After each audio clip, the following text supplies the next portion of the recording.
was like over expensive. Yeah, it is. To be fair, it was like £50 for 1 hour session at this place I Yeah, saw, which I thought wasn't too bad. So £100 for 2 sessions in the studio, like everything mic'd up, equipped for you.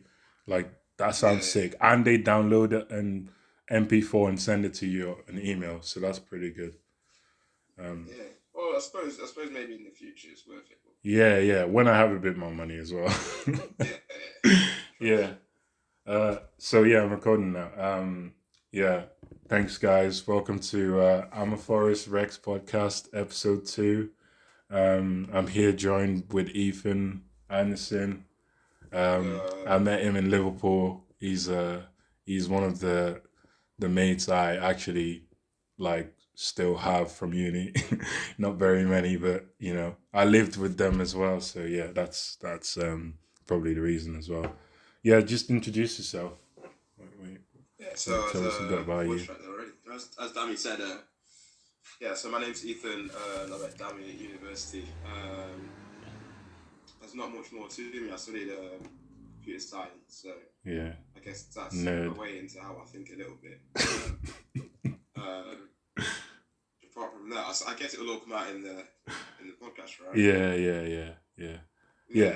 Actually, right. So I actually want to ask you, why did you want to do the podcast? Like, because you seem quite Sorry, what did you say? enthusiastic.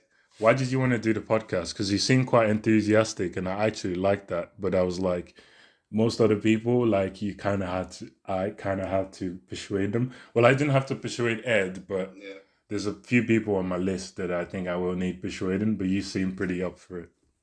Like, Well, I just guessed that you actually do it. oh wow, So like every single one of my friends said, "I'm gonna make a podcast." I'm like, "No, you're not." So yeah. then you was like, "I'm gonna make a podcast." I was like, "No, you're not." And you actually did. So I was like, "All right, I'll support it." Wow, thank you, man. That's yeah, that's great, man. Yeah, like Yeah. it's mad to be fair, because like doing a podcast, it's like the people always say to you, like, what would you like, find your passion and start doing it, whatever, and you never work a day in your life. And I never thought, I was just throughout, like, what did I actually enjoy doing? Like, I just didn't know. I was like, I like watching football, yeah, but like, Yeah. what kind of whatever is in that? Um, and then I was like, what else could I do that's an inexpensive like hobby? I Yeah. mean, podcasting is I mean, later on the line it can be expensive, but initially it's not. So yeah, Yeah. I Yeah. just Easy access. yeah, exactly. Easy and cheap access into it. Yeah. And I realized that I just like talking a lot, and I was like, well, what's the next best thing? I was like, start a podcast. So yeah, that's where we're at now. Um so yeah, actually I was gonna ask you, um, so you're Jamaican, right? You're born, Yeah. your Yeah. Yeah. parents are, or grandparents are Yeah. from Yeah. there. Both. Yeah. From both Yeah, yeah, sides. yeah, Yeah. yeah.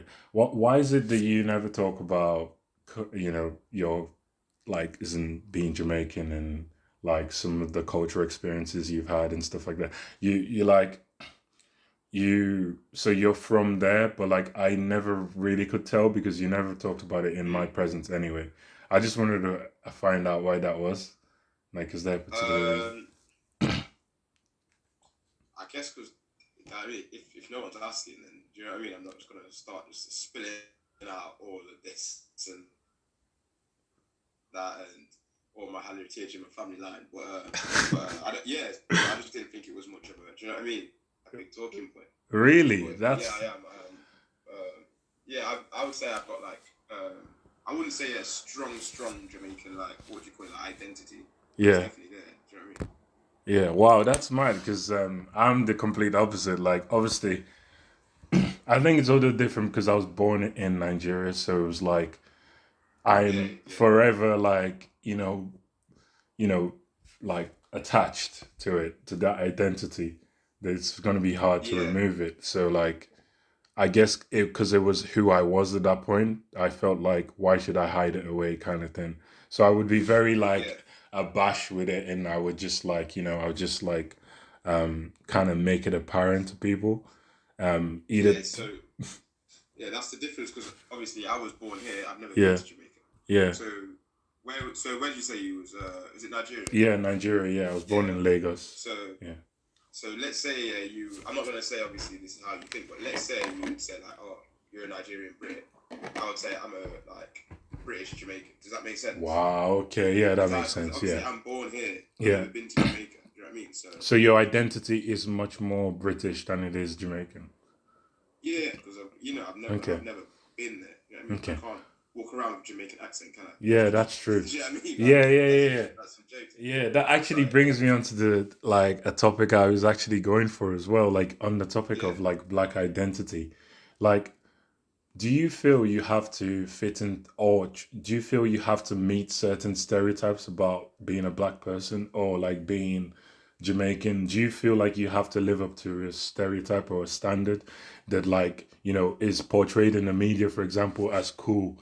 Do you feel like you have to do that for people to accept that, yes, you've got that card kind of thing? I can see why people can think that that's something they should have to do. Yeah. But me personally, Yeah. it's never been that type of. Do you know what I mean? I never felt that type of way. Wow. But I can definitely see why. Yeah. I think a lot of it is people watch too much TV. Yeah. And I think that's one thing. Another thing is, I think this one's going to be a bit controversial. Say it, man. People have a, I always say it. People have a, what's it called? An idea, of what it's like to be Jamaican, right? And it's not the most positive light, and then they will just start acting that out in the real world and just makes himself look a fool. That is the dumbest thing ever.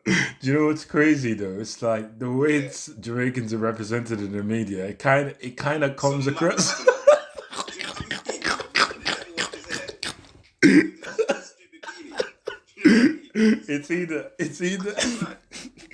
It's either there's some gangster criminal or they're just some mad idiot just saying bumbleclad. That's it. Constantly. Blasting out of his boombox, he carries around everywhere. Unlike roller skates or something, it's just ridiculous. I believe everyone knows that's just not the case. But you can see certain people who have been born in the UK. Carry on like that. You're like, what is going on? You know what I mean? If you go to Jamaica, obviously, again, I've never been. I don't even think you'll find that many of them in there either. Like, no. And again, it's just a bit of TV world. I mean, I'd probably have to ask my parents more about it, how much of it is or isn't going on. Countries. Exactly. I think Jamaica is such an interesting country, like as a culture. Like I feel like there's so much more things that haven't been explored. I mean, quite a lot has because of the the Windrush generation and like a lot of immigrants that have come over and passed on the culture. But I feel like a lot of it that's in the media is very like jokey and very like quite like comical. Jamaicans are the funniest people. Yeah.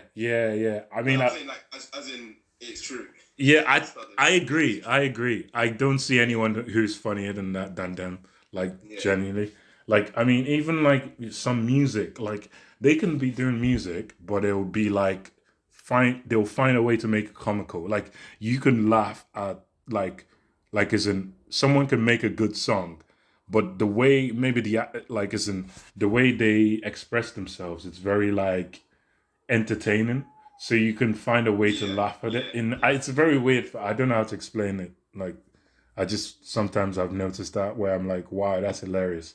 Like I'll hear like Vibes Cartel singing, and I'm just like, it's just so funny. Like, But the thing is, you know what makes it funnier is they're deadly serious. Yeah, exactly. They'll be talking. They'll be talking about pussy clat and pussy like and all this stuff, and I'm just straight face, and then like the the dancing and stuff, like some of the guys like just like just like basically like humping like as a form of dancing and stuff. That is the funniest thing in the world. I'm not gonna lie. Every time, if I get an opportunity in the world, I was doing foolishness. The other week, the other week, this girl was there. And then like my friend was like whining on her, and I was like, no, I'll show you how a Jamaican does it. Oh, and I was doing the most nonsense in the middle of the club. Funny. Yeah, man, it's like... Have you seen Marvin the Beast? No. I'm going to write that down. Anyone watching this, type in Marvin the Beast, yeah? And he does the maddest things, like he'll grab a girl, like, and say he's doing it. He say, like, it's in the name of him catching a wine, or as they call it in Jamaica, daggering, yeah? But he'll do madness like climb up a tree with a girl and just jump off. Like Spider-Man. It's crazy. Like, Yeah. On like a bicycle and just ride it off out of the dance. That was just weirdness. It really is true. They are the funniest people on the planet, to be honest. That is. Yeah. I'd say Nigerians come second. I think we're also naturally funnier. Yeah. Yeah, you're not tapped in, but like I feel like Nigerians and Jamaicans are very similar.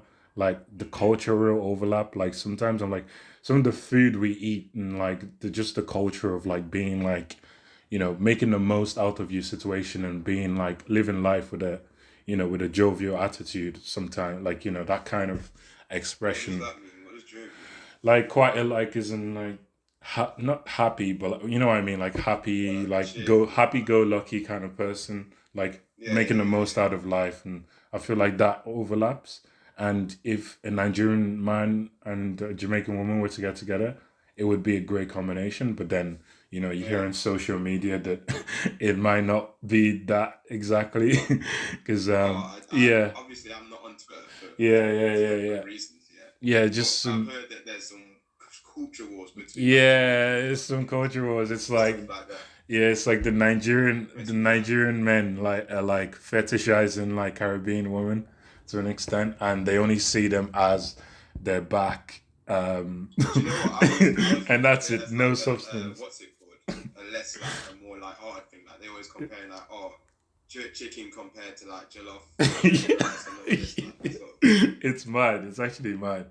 But yeah, like that I found that I think they will work well together. This is my opinion. Yeah. But like I was gonna say on food, right? So like a lot of the way food is seasoned is so similar. Like there's a lot of heavy emphasis on salt. Like most dishes are quite salty. Honestly, and I feel like Jamaican cooking is just go into the cupboard and everything put in it. Just throw curry powder, paprika, black pepper. Anything that can go in there. Got a bit of that. Yeah. But food is lovely though. Yeah, it's good. Like you need to try Nigerian food as well. Like it's quite similar. Jollof rice. I've had some. Have you? What did you have? Yeah, it was, do you remember when we went to is it Ghanaian Society? ACS. Oh, Ghanaian Society. Where Nee ran it. Remember? Was that not Ghanaian food? Was that not? Yeah, but they were doing the jollof rice. Isn't that overlap there? Did they actually do jollof rice? I wasn't there. Yeah. Wait, why am I saying it in a British way? It's jollof rice. Like, why am I pronouncing that? In fact, it was the one where they did it at our house. Was you there for that? Or was that before you? It might have been before I came. Like, because it was second year. Will and needed a big cook-up, yeah? Yeah. So who cooked the jollof rice? I don't know if it was Will or Nee. Oh, wow. Oh, well, they're Ghanaian. I don't trust. I'm joking. You know, there's like a diaspora. Yeah, there's a... Yeah, guy... well, I'm obviously going to say Nigerian jollof rice is better than Ghanaian. It's like a whole war. I'm saying, what's the difference? What's the difference? In taste, you mean?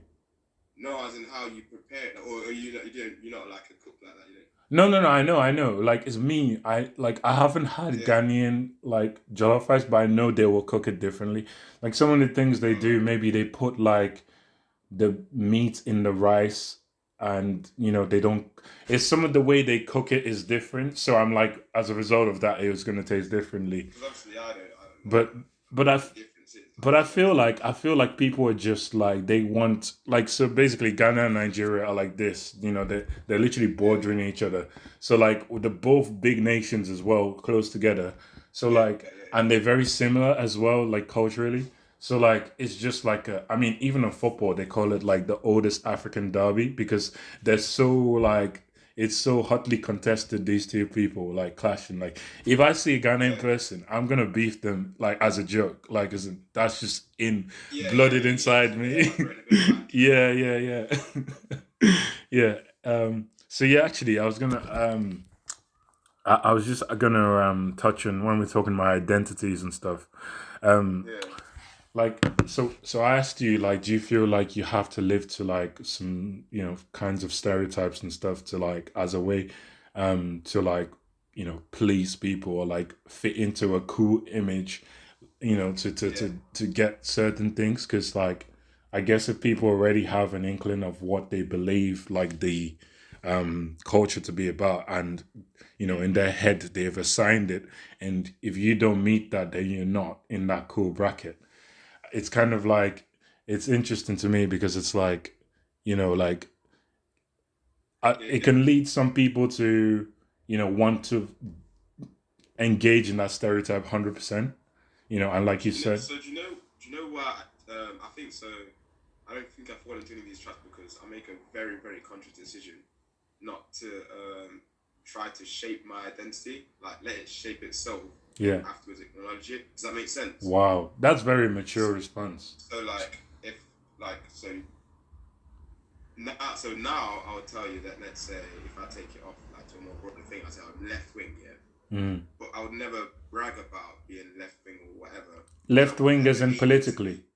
Yeah, I'm just using an example as just like identity in itself. Yeah. Or anything. Yeah, right? yeah. But I would never let that like. I would never want it to be that. Does that make sense? Yeah, yeah. It's afterwards, right? Everything's aligned with that. Yeah. So cool, like fit into there. Mm-hmm. So it's the same way. I've never really like. This is like half truth, half BS. Because obviously you always want to be like your uncles, your aunts, your cousins. Do you know what I mean? Yeah. Right. But it's never been like a burning passion to seem like I'm from where this area or act like someone. Yeah. There's certain things I will do. Like you might catch me with a bottle of Rare Nephews. Yeah. Do you know what I mean? Like, do you drink Rare Nephews? Not anymore. I don't drink it anymore. No, I'm talking about that girl that just came and asked you. Do you drink Rare Nephews? Yeah. See, this is what I mean. Like, it's got to the point that it's like people have been so influenced by the media that they just attach whatever identity the media is spinning on you. Things are true. Like, there's different there's media things and there's true things. For example, black people do like Red Nephews. Yeah, they do. They do. Right Rum is a Jamaican. Yeah. Part of the culture. Yeah, but also the fact that it's 69% as well. To finish off with what I was saying, yeah. So by that, right, now in my head, not necessarily have to, but I'll have to claim some sort of Jamaican identity. But I've never worked into it. Yeah. That's just how it's happened. Do you know what I mean? Okay, that's interesting. So I think that's how I've not ever felt like I've had to like what would you say? Yeah. Act a certain way or do a certain thing. Yeah. Do you know what I mean? But yeah, and I think I get what you mean. Yeah, and I think the fact that I couldn't detect what identity you were emanating because you've done a good job of not falling into those traps, so I couldn't really tell. It was just neutral for me of what I perceived of you, and I feel like it's quite an interesting topic, like black identity, because it's not something that's really explored. It's more just if you're black, the different groups and sections. Like it's just an innate observation that you've like learned. Like me, for example, like I've heard many. Oh my god, I've heard some mad stuff. I've heard someone say, "Oh, I sound like someone from the BBC," like news. Yeah. I sound white. I didn't realize how bad man it was to even say that to somebody until years later. Do you know what I mean? I was like, right. Yeah. People would say. I got older, and people would say it, and I'd say, "Well, what does sounding black sound like?" And you sure. Do you know what I mean? Exactly. But now, in this, if someone was saying, "Oh, you sound white," I was saying, "You sound stupid." Do you know what I mean? I'd clap back with it. Do you know what I'm saying? Yeah, exactly. The younger you are, because I remember you telling me you grew up in like quite old, white. Yeah, Durham, 98% white. Yeah, so mine's like. Sorry, it's not text. Mine's mixed. Like, Yeah. There's like quite a few black people, quite a few Asian people, and predominantly white. Yeah. So there was just a bit of everything. Do you know what I mean? Yeah. At least. So, like, but I did get some of that, coconut or whatever. Oh my God! That was the term. I'm not selling drugs. Yeah, exactly. We'll get into that. We'll get into that just slightly later. And that was you brought up the word coconut, right? I was about to go off to a anecdote story I had, right, about this. So I was with this girl, right, did whatever, right. Anyway, so we were talking, just like, and I was like, whatever, like, I don't know what we were talking about.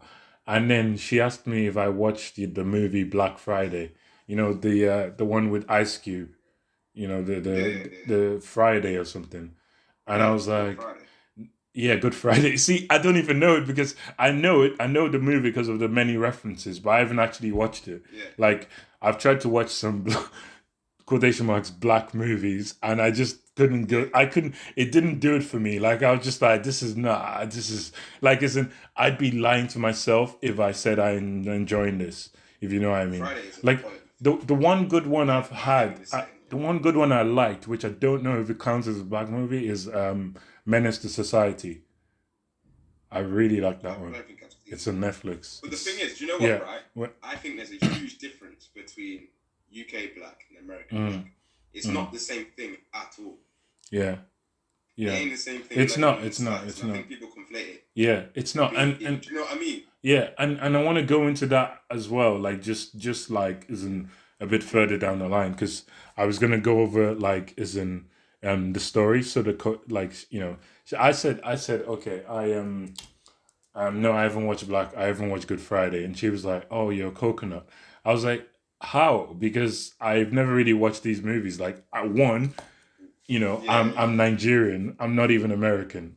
So like those movies were probably not even on like in my time, and I'm 23 years old as well. 100%. So it's like unless I go back retrospectively to go and watch those movies, and then I'm not understanding the cultural like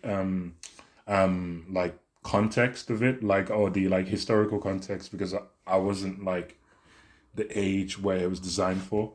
So it's like, I went back and I'm like, I'm not really enjoying these movies. Like, should my black card be revoked? Like, that's what I was laughing at, because it's like, because that's like more like, obviously, like a lot of black people here would have seen that, of course. Yeah. It's a great film. But like, and it is classed as a black movie. But American blackness. Yeah. It's not really the same, is it? Because no, it's not. A lot of them don't even know what part of America they were from, so you can't distinguish from like Nigeria. Do you know what I mean? Yeah. They just think every black person is from Africa, which is like a country to them. Like Black American, don't they? Yeah, like, was it the Black American culture or whatever? Yeah. But I suppose it is black culture to watch those films. Yeah. But to say, that literally less blacks have not seen it. Yeah. Do you know what I mean? Yeah. It's just it's the Nigerian Bible that you've not read. So now, do you know what I mean? You don't know about what being Nigerian is about. Like, it's not like there's anything insightful in there. Yeah. You know what I mean? You need to know. It's just a comedy. This is the creed. You must have watched that movie to intake every single creed of quotes that they've come up with and stuff. And it's like if you don't do that, then you're not black. Like, if you haven't watched that movie, you're not black. And it's mad to me, because it's like, what influenced people to think like that? Like, what influenced even black people to be like, if you haven't done this, then you're not black? Like, I consume so much R&B and jazz and all this shit, like all that kind of music, right? And it's like, I probably know more culturally, like musically, than them, than them could ever know.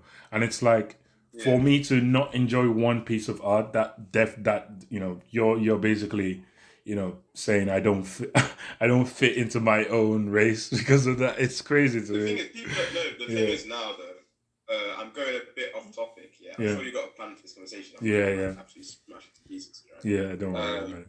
Now it's very different from when we was growing up, I think. So wait, how long ago was this story that you were saying? This is like 2019 before COVID. 2019. To be fair, that's pretty recent. Mm. Right. So like, I reckon with a lot of like stuff that's happened recently and a lot of attention that's brought into this and that, I think now people they're not even, they're like, white people don't even really want to acknowledge different races because they're a bit worried that, do you know what I mean? They could come across as they call it, cancelable offences or whatever. What do you mean? Can you expand on that? Explain that a bit more because I'm a bit confused as to what you mean. So you know how everyone was like posting their black squares and all that crap? Yeah. Oh, jeez. You know what I mean? I posted the black squares, so I can't lie. That was the most, what do they call it? Like performative piece of action. You did your bit in whatever way you did. I exercise. Great job, man. But apart from that, anyway. Yeah. I'm not racist. I posted the black square. Anyway, right. I'm not saying it's a bad thing. I'm not saying. No, I know. I'm just joking. I'm saying it is what it was. Right? Yeah. It was what it was. And it exactly. People did what they wanted to do. They did, you know. People did what they had to do, right? Yeah. Anyway, had to do what I had to do to survive, man. Exactly. We're all out here in the streets. So, like, then obviously loads of other things happened for awareness. Yeah. Different things. Shout out to Judge Floyd. Yeah. Yeah, remember that the David Guetta?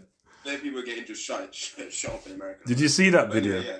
What David Guetta shouting out George Floyd. No, on the DJ set. Yeah.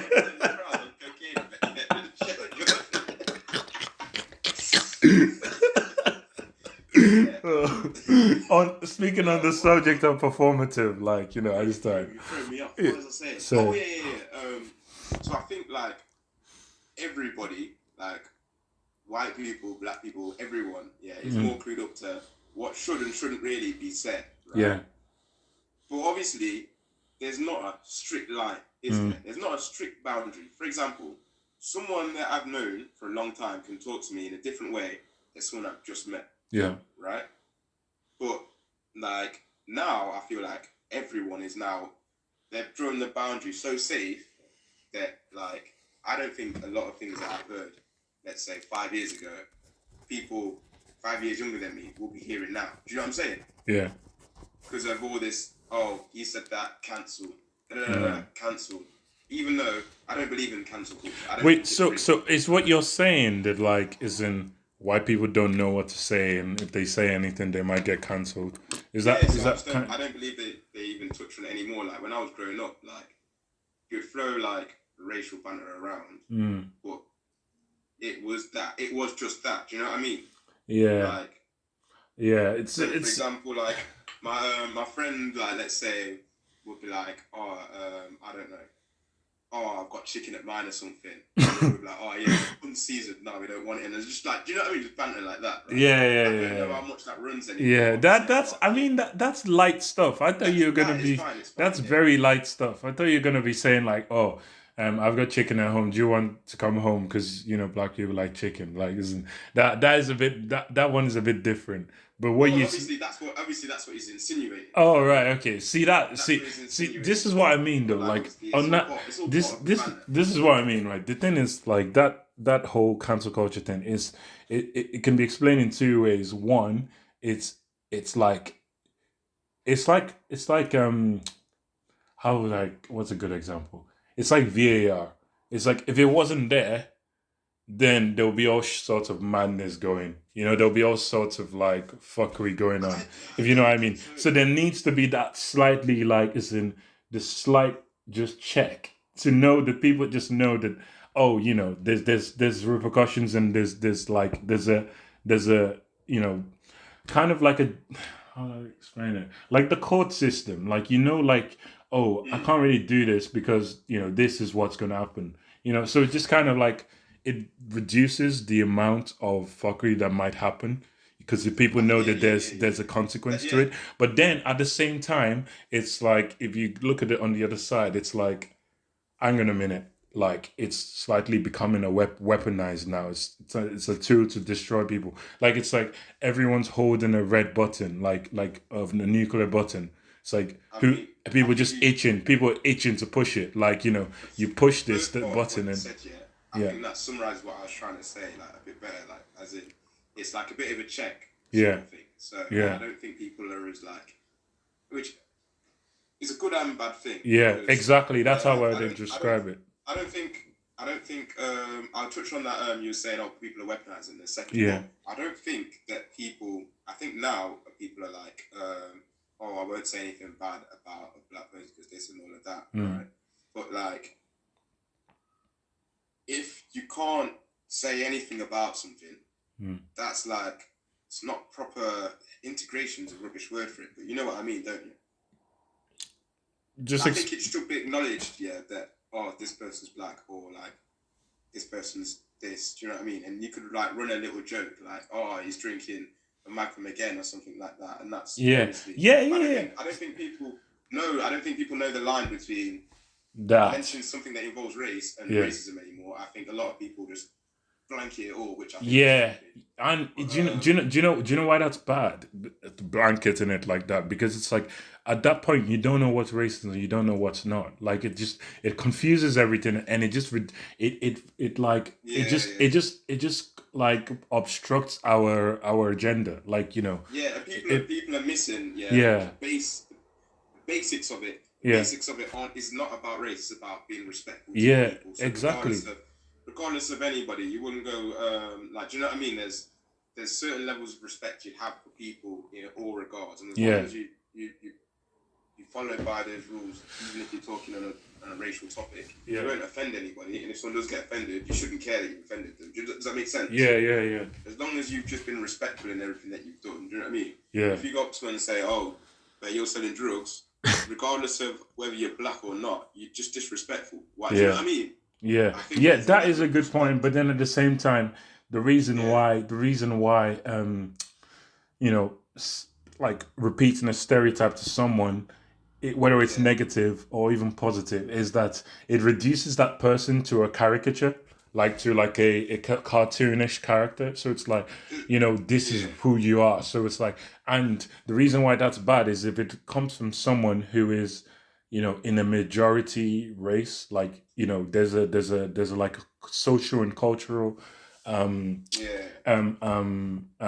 like, what's the word? Like, when you're in a position of power, it's like there's that power dynamic where it's like, you know that this whole caricature has been designed by the majority as a way to put down people of that minority. So it's like when you repeat that same stereotype to that person, then it's like, you know, it's kind of like a microaggression, I don't know how to explain it. Right? Yeah. If I went to work and did that, I'm a wrong. Jail. Yeah. Jail. I'm also wronging jail, right? You shouldn't be doing that, right?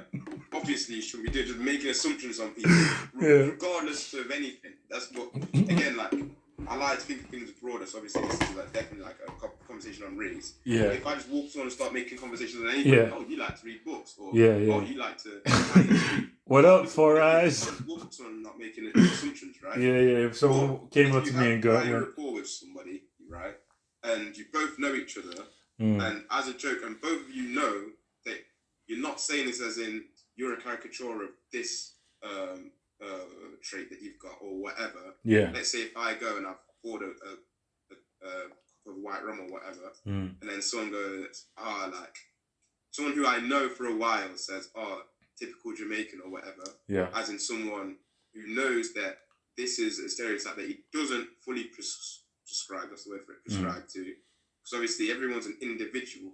Do you know what I mean? Yeah. Right. And I'm just joking, and I know it's a harmful stereotype, but I'm just saying it as a joke, as banter. I think that's all right. But I think the overarching point is, I think I think everyone's going a bit crazy. Does that make sense? Yeah. I think crazy in every different direction. Yeah, I agree with that. People are going crazy in the race direction. The people who are they call it the allies now. Alphabet gang. Yeah, they call it the ally. The allies are going crazy now. Don't do anything to nobody. Yeah. Do you know? Just touching on that very briefly. I won't say anything mad, but like just on that whole the sexuality, the whole everything encapsulated about that topic. it's like there's a lot of confusion and a lot of misunderstanding that I feel like there's not the patience enough for people to learn. Like there's not room for people to learn. So it's like, because it's such a new thing, like it's like, like how much, like probably like less than 10 years before, or like, the LGBT like kind of like agenda, the to get them the same equal rights and stuff. It's not like it's not an old topic. It's quite a new. So it's like people don't really know what to say. So it's like if someone says something, it's like probably out of misunderstanding and not knowing enough information about it. So it's like, and it's so hard to like understand. Yeah, that's the thing. You don't want to offend people. Don't want to offend. It's like working in an office. Like if you worked in a corporate office before, no one wants to say anything because if they do, they no. I mean, like people don't even want to have genuine conversations because anything they say could be taken to HR and they get fired. And this is people's livelihoods. So that's what it kind of feels to me. What? No. I'm using it as an example to say that like isn't with the LGBT communities, like you said, people don't even want to ask questions anymore because whatever they ask might come across like wrong, like and that's just because they don't understand, they don't have enough information. Yeah, but in an office setting, you shouldn't be asking questions. Come on, man. Not your business. You're in there just to do your job. Yeah, no, but like but like you're a human being. You're built on interactions and socializing with people. That's the core of human beings. So it's like when you're next to someone, are you just gonna have some kind of like fake filtered conversation rather than have a normal conversation, like not a robot?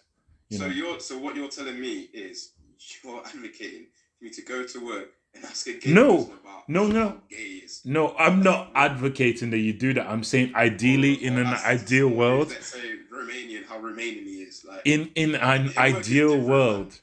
In an ideal world. In an ideal world. In an ideal world. In an ideal world, that's what should run, is what I'm saying. No, Isn't that so. Because it's like otherwise we're just robots. We're just programmed to do whatever the company is telling us to do. We're slaves to capitalism. That's literally what we're doing. We're just the working man. We're just doing whatever for the corporations. And oh my god, I'm coming across like some kind of like raging leftist.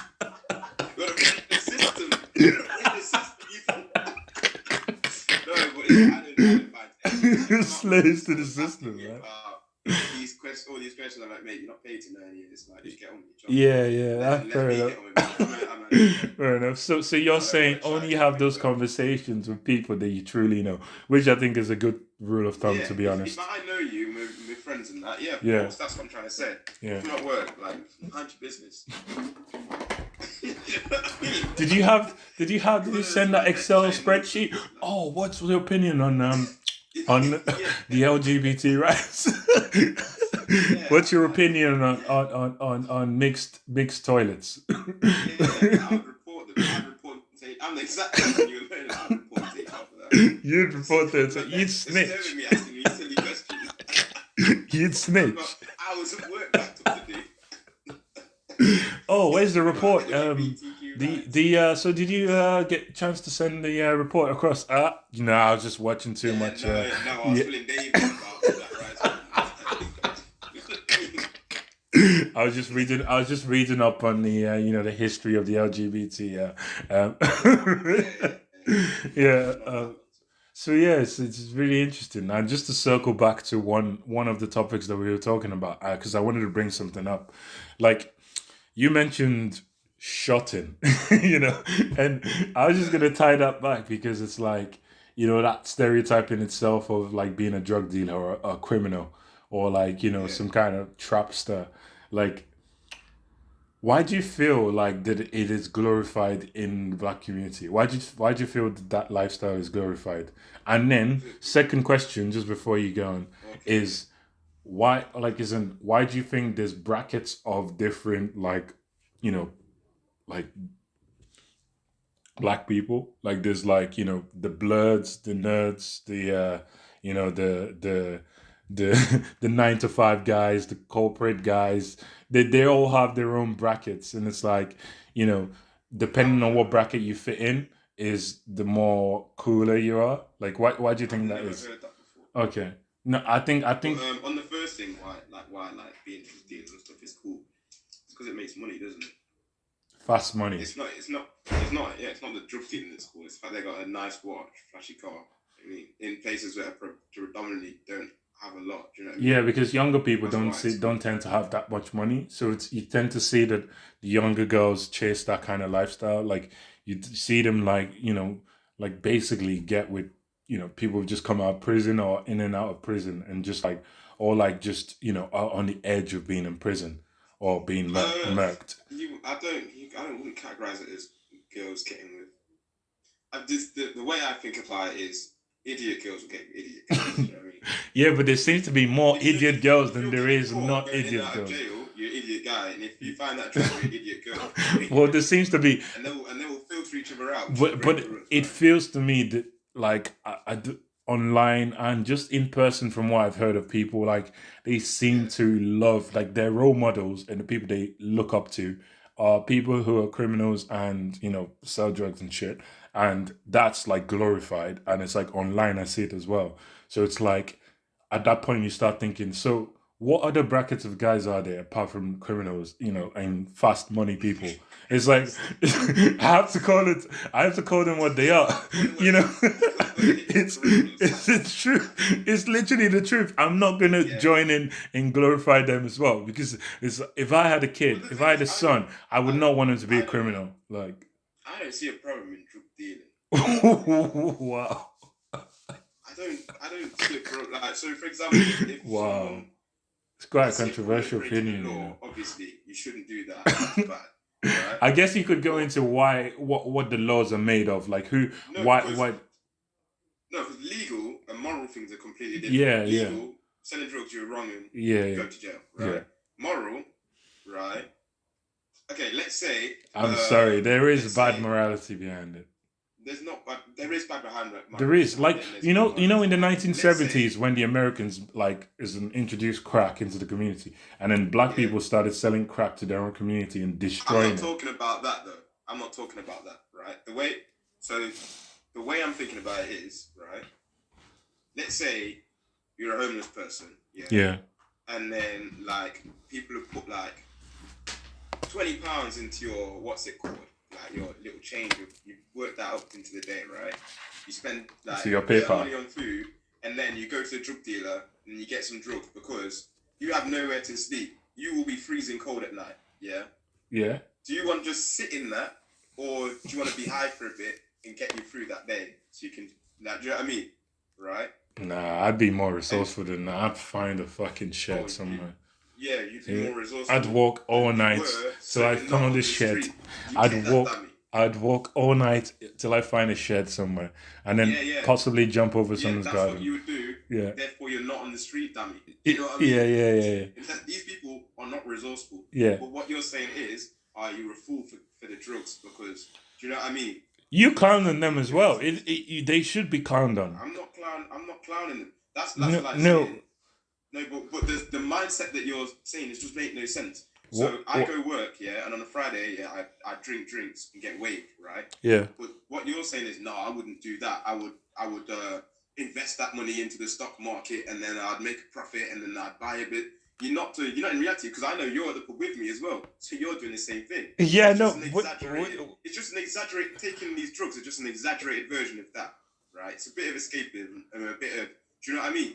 Right? What, like, so committing crime and selling drugs is a way of escaping? No, I don't understand. Let me get there. Okay. As you say, let me land. Yeah? Okay. Anyway, right? So, until you tell me that the people at the bar, selling drinks to people are in the wrong, because it does nothing for your health at all. Nothing for your productivity, drinking alcohol. Yeah. Until you tell me the people at the bookies, right? Because again, they're just selling a bit of escaping as well in the form of dreams. You dream that you're going to win big, and then, do you know what I mean? You dream you're going to pull a worldie. I think they are criminal, actually. They're worse. You dream you're gonna pull a worldie. They get all the worldies in a club, and then get you to spend. Let me get through dealers, right? I think bookies and casinos are worse than drug dealers, but other people don't, right? So I'm using an example. Until you say them, you can't say the drug dealers are. It's people's individual freedom to take the drug or not, and if they're just forcing cocaine in my if nose, they're just if they're just supplying people's drive to have that, then they're not. They shouldn't be. They're just a shop. You can go there if you want. But just saying the drugs is the problem just skates over all the real problems of why they feel like they need to do that. That's a very good point, because it's like the reason why people will probably most likely take drugs is because they're probably trying to fill a void, or like some kind of like happy, If everyone was happy, no one would be taking drugs. Exactly. You know what I mean? Or crack or heroin. Life and think, you know what? Let me take some meth. Heroin. Let me take some heroin. Let me take some heroin. Let me take some silly. Well, probably cocaine. Everyone's always joking. Yeah. Coke is a rich people drug that the prime minister and them. Because so I don't see it as, obviously I do understand that it ruins people's lives, right? So I don't think you should have it, but I don't think you should advertise it either, right? Which I suppose drug dealers fall into. So I suppose in that way, it's morally bad. For me, if you advertise that as pollution. But if someone comes up to you and saying, "Listen, I'm the lowest I've ever been, right? Let me get that," and you're like, "All right, well, take it at your own risk," sort of thing. I don't know. I think a lot about individual. What's it called? What do you call it?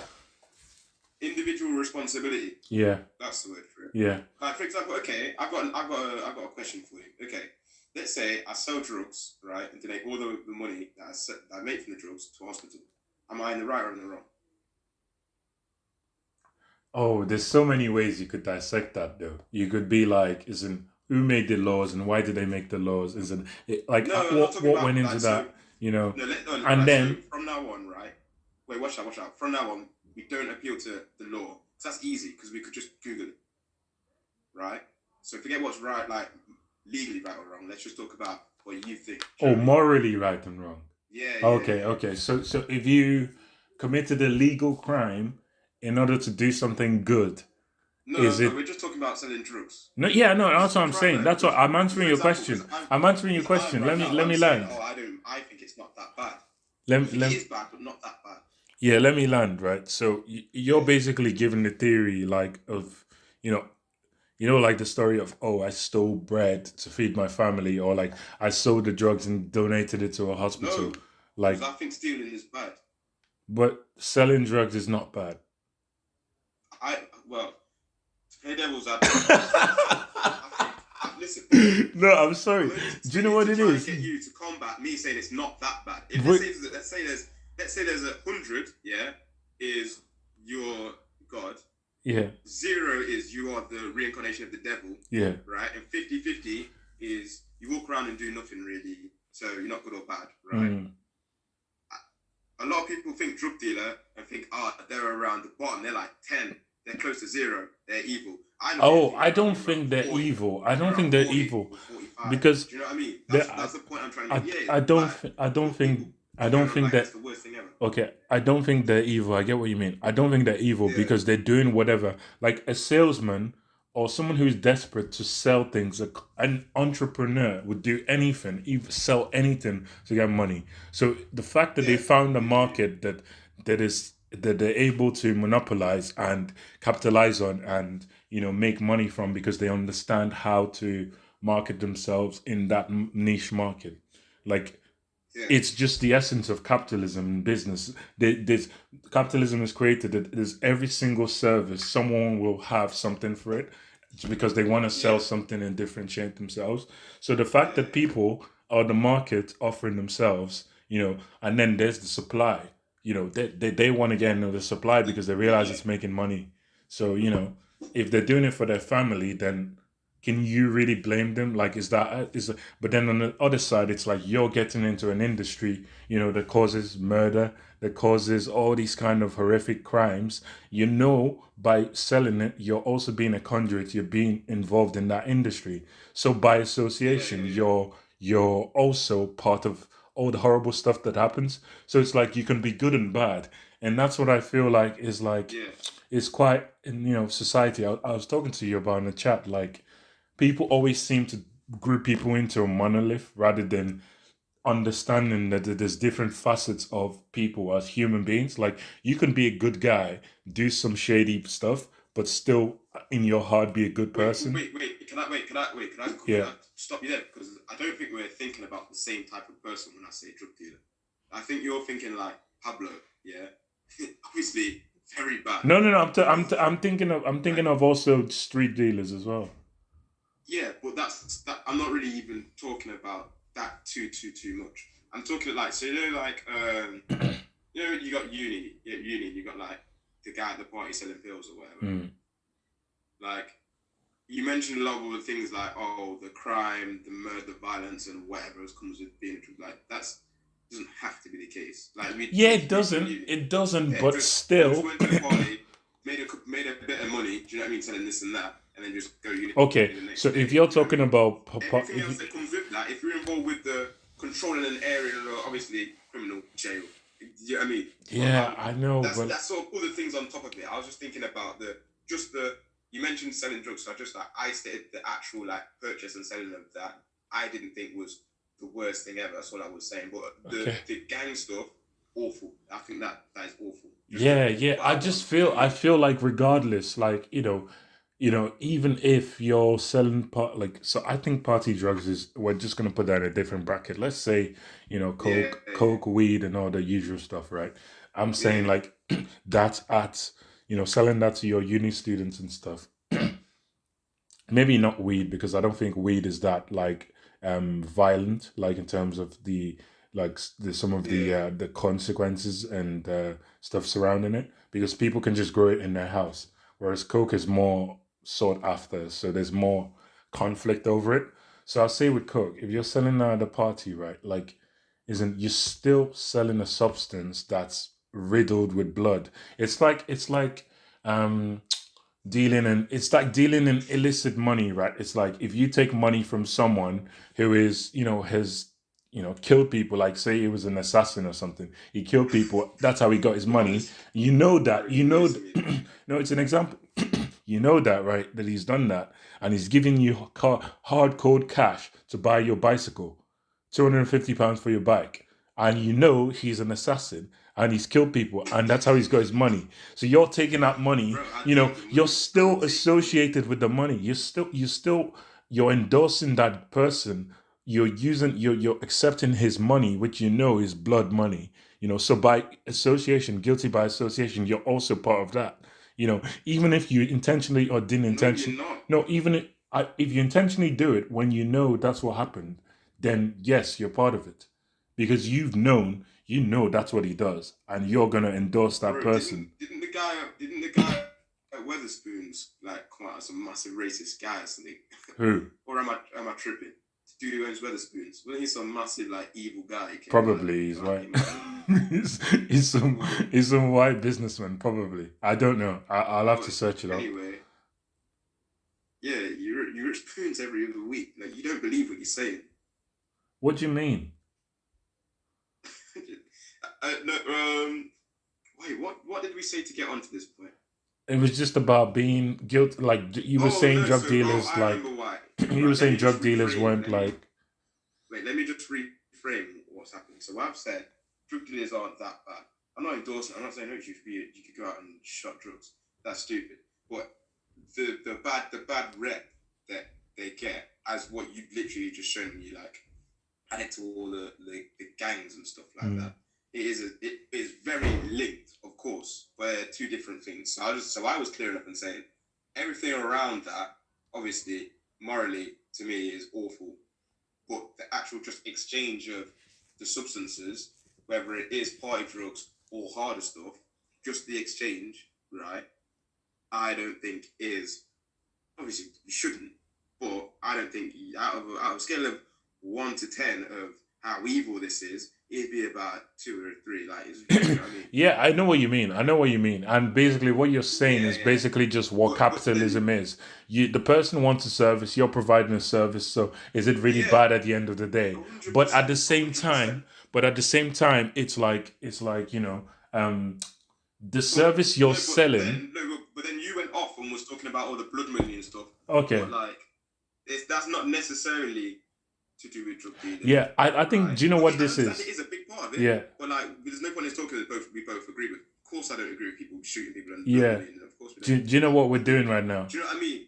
We're doing semantics because what we're doing now is semantics, because it's like we both think the same thing, but it's like at kind of like different circles. Like I believe that regardless of, as long as you're partaking with that substance, you're associated guilty by association. Even if that's not your intention, you just are. You know, that's my opinion. Like it's the whole circle, the substance, for it to be created, everything is built on blood money, is what I'm saying. So it's like, as a result, even if you're doing it on the lowest ever level, you're still guilty by association. So that's just my entire like perception of it. So do you think, let's say as a random example, do you think the government are all good and all above board? No. No. Does that mean everyone who works for the government are corrupt? No.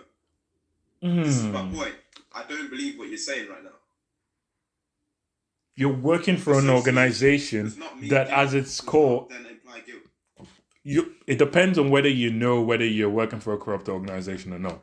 If you're not aware of that, then I wouldn't call you. News that Boris has a new scandal every week.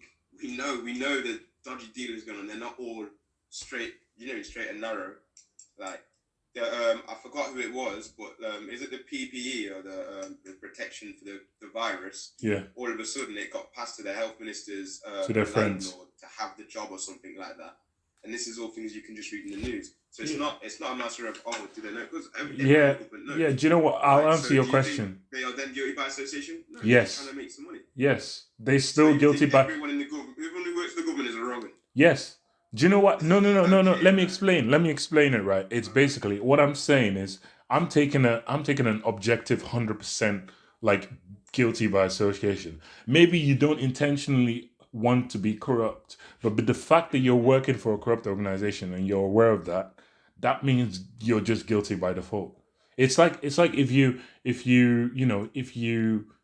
know that you're like you're associating yourself with criminals and they're under the watch of the FBI, and you're doing it every day, you're talking to them, you're like interacting with them, you're like doing little favors for them, you're guilty by association. That's just how, because you're aware of the fact that you're in a corporation or an organization that's, quotation marks, like corrupt or evil or whatever.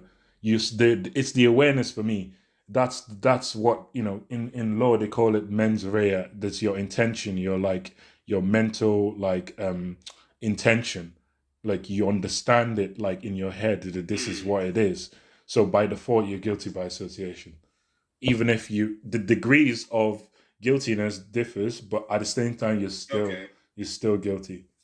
Even if it's like 1%. Oh, okay, well, I disagree. Yeah. Well, let's just have to agree to disagree in that one. Yeah. I think you'd end up tripping over too many hurdles. You have to just live in ignorance. There's too many people doing wrong things to even.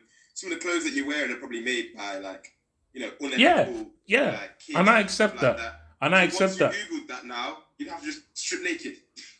No. What I'm saying is but by the way, when I said that everyone is guilty, doesn't mean that people should quit their jobs because of it. I'm living in the real world. Everything I wear or consume is probably done off the back of some labor. That's just the essence of capitalism and exploitation. Yeah. So it's like, by that, if you live under that mindset, then it's like, I know I'm guilty. I've accepted that. I'm not pretending I'm not.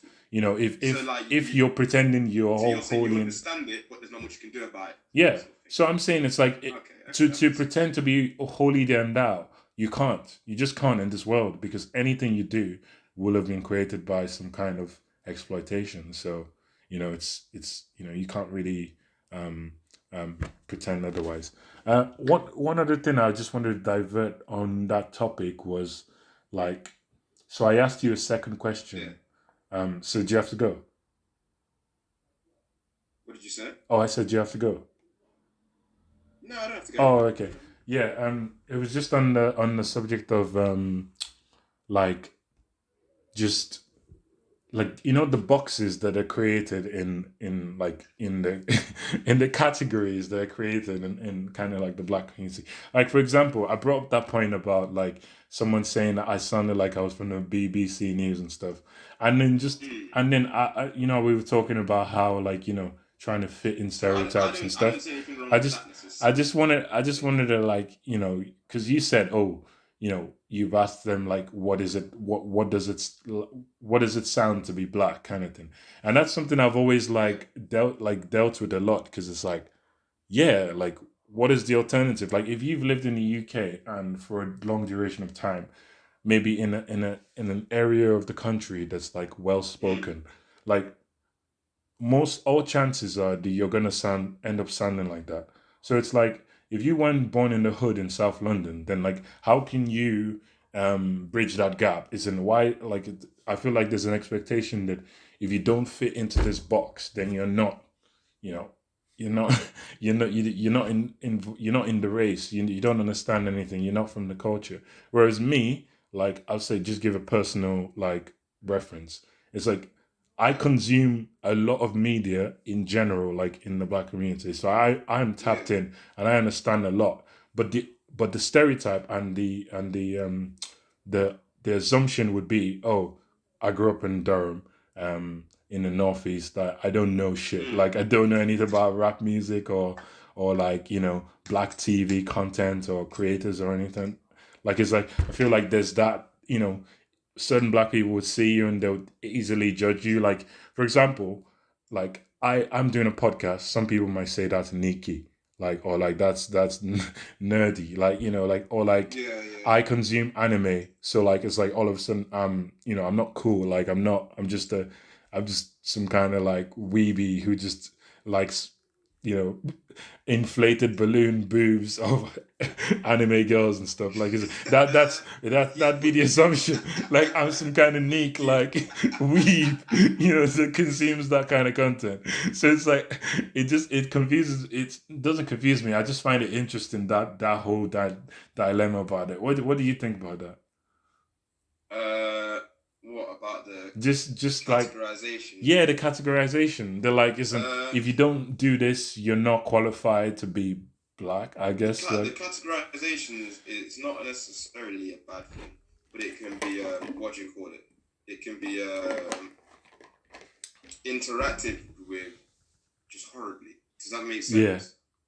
So like if you're socially and culturally aware, right, then so for example, let's say I started dating a white girl, right, and then I've told her, I've got Jamaican heritage, right, and then I come round one day and then boom, she's got like jerk chicken, like, do you know what I mean?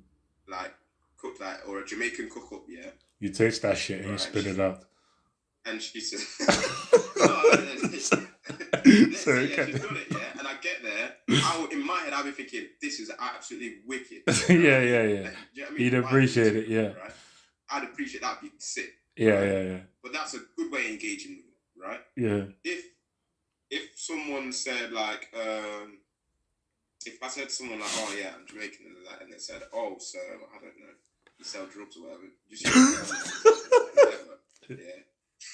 Then obviously that's a bit bad. Like, do you know what I mean? Yeah. That's a bad interaction with you. Does that make sense? Yeah. So I think they're there for a reason, because. So do you think it should exist amongst black people? Is what I'm saying. Do you think people should be put down because they know they don't consume certain things or they don't conform to certain stereotypes, which are traditionally associated with cool?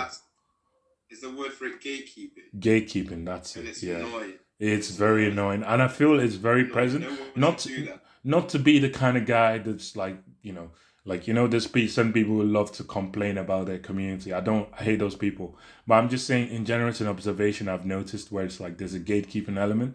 Where it's like I see it on Twitter a lot. It's like they sort of put down people who aren't in that stereotype or like that kind of you shouldn't gatekeep on anything. No, it's mad. It's a TV show, music. people this doesn't happen to me necessarily, but like it's the meme where like someone puts a song on, like, oh, that song's kind of cool, like, what is it? Like, oh no, don't worry, you don't know about this music.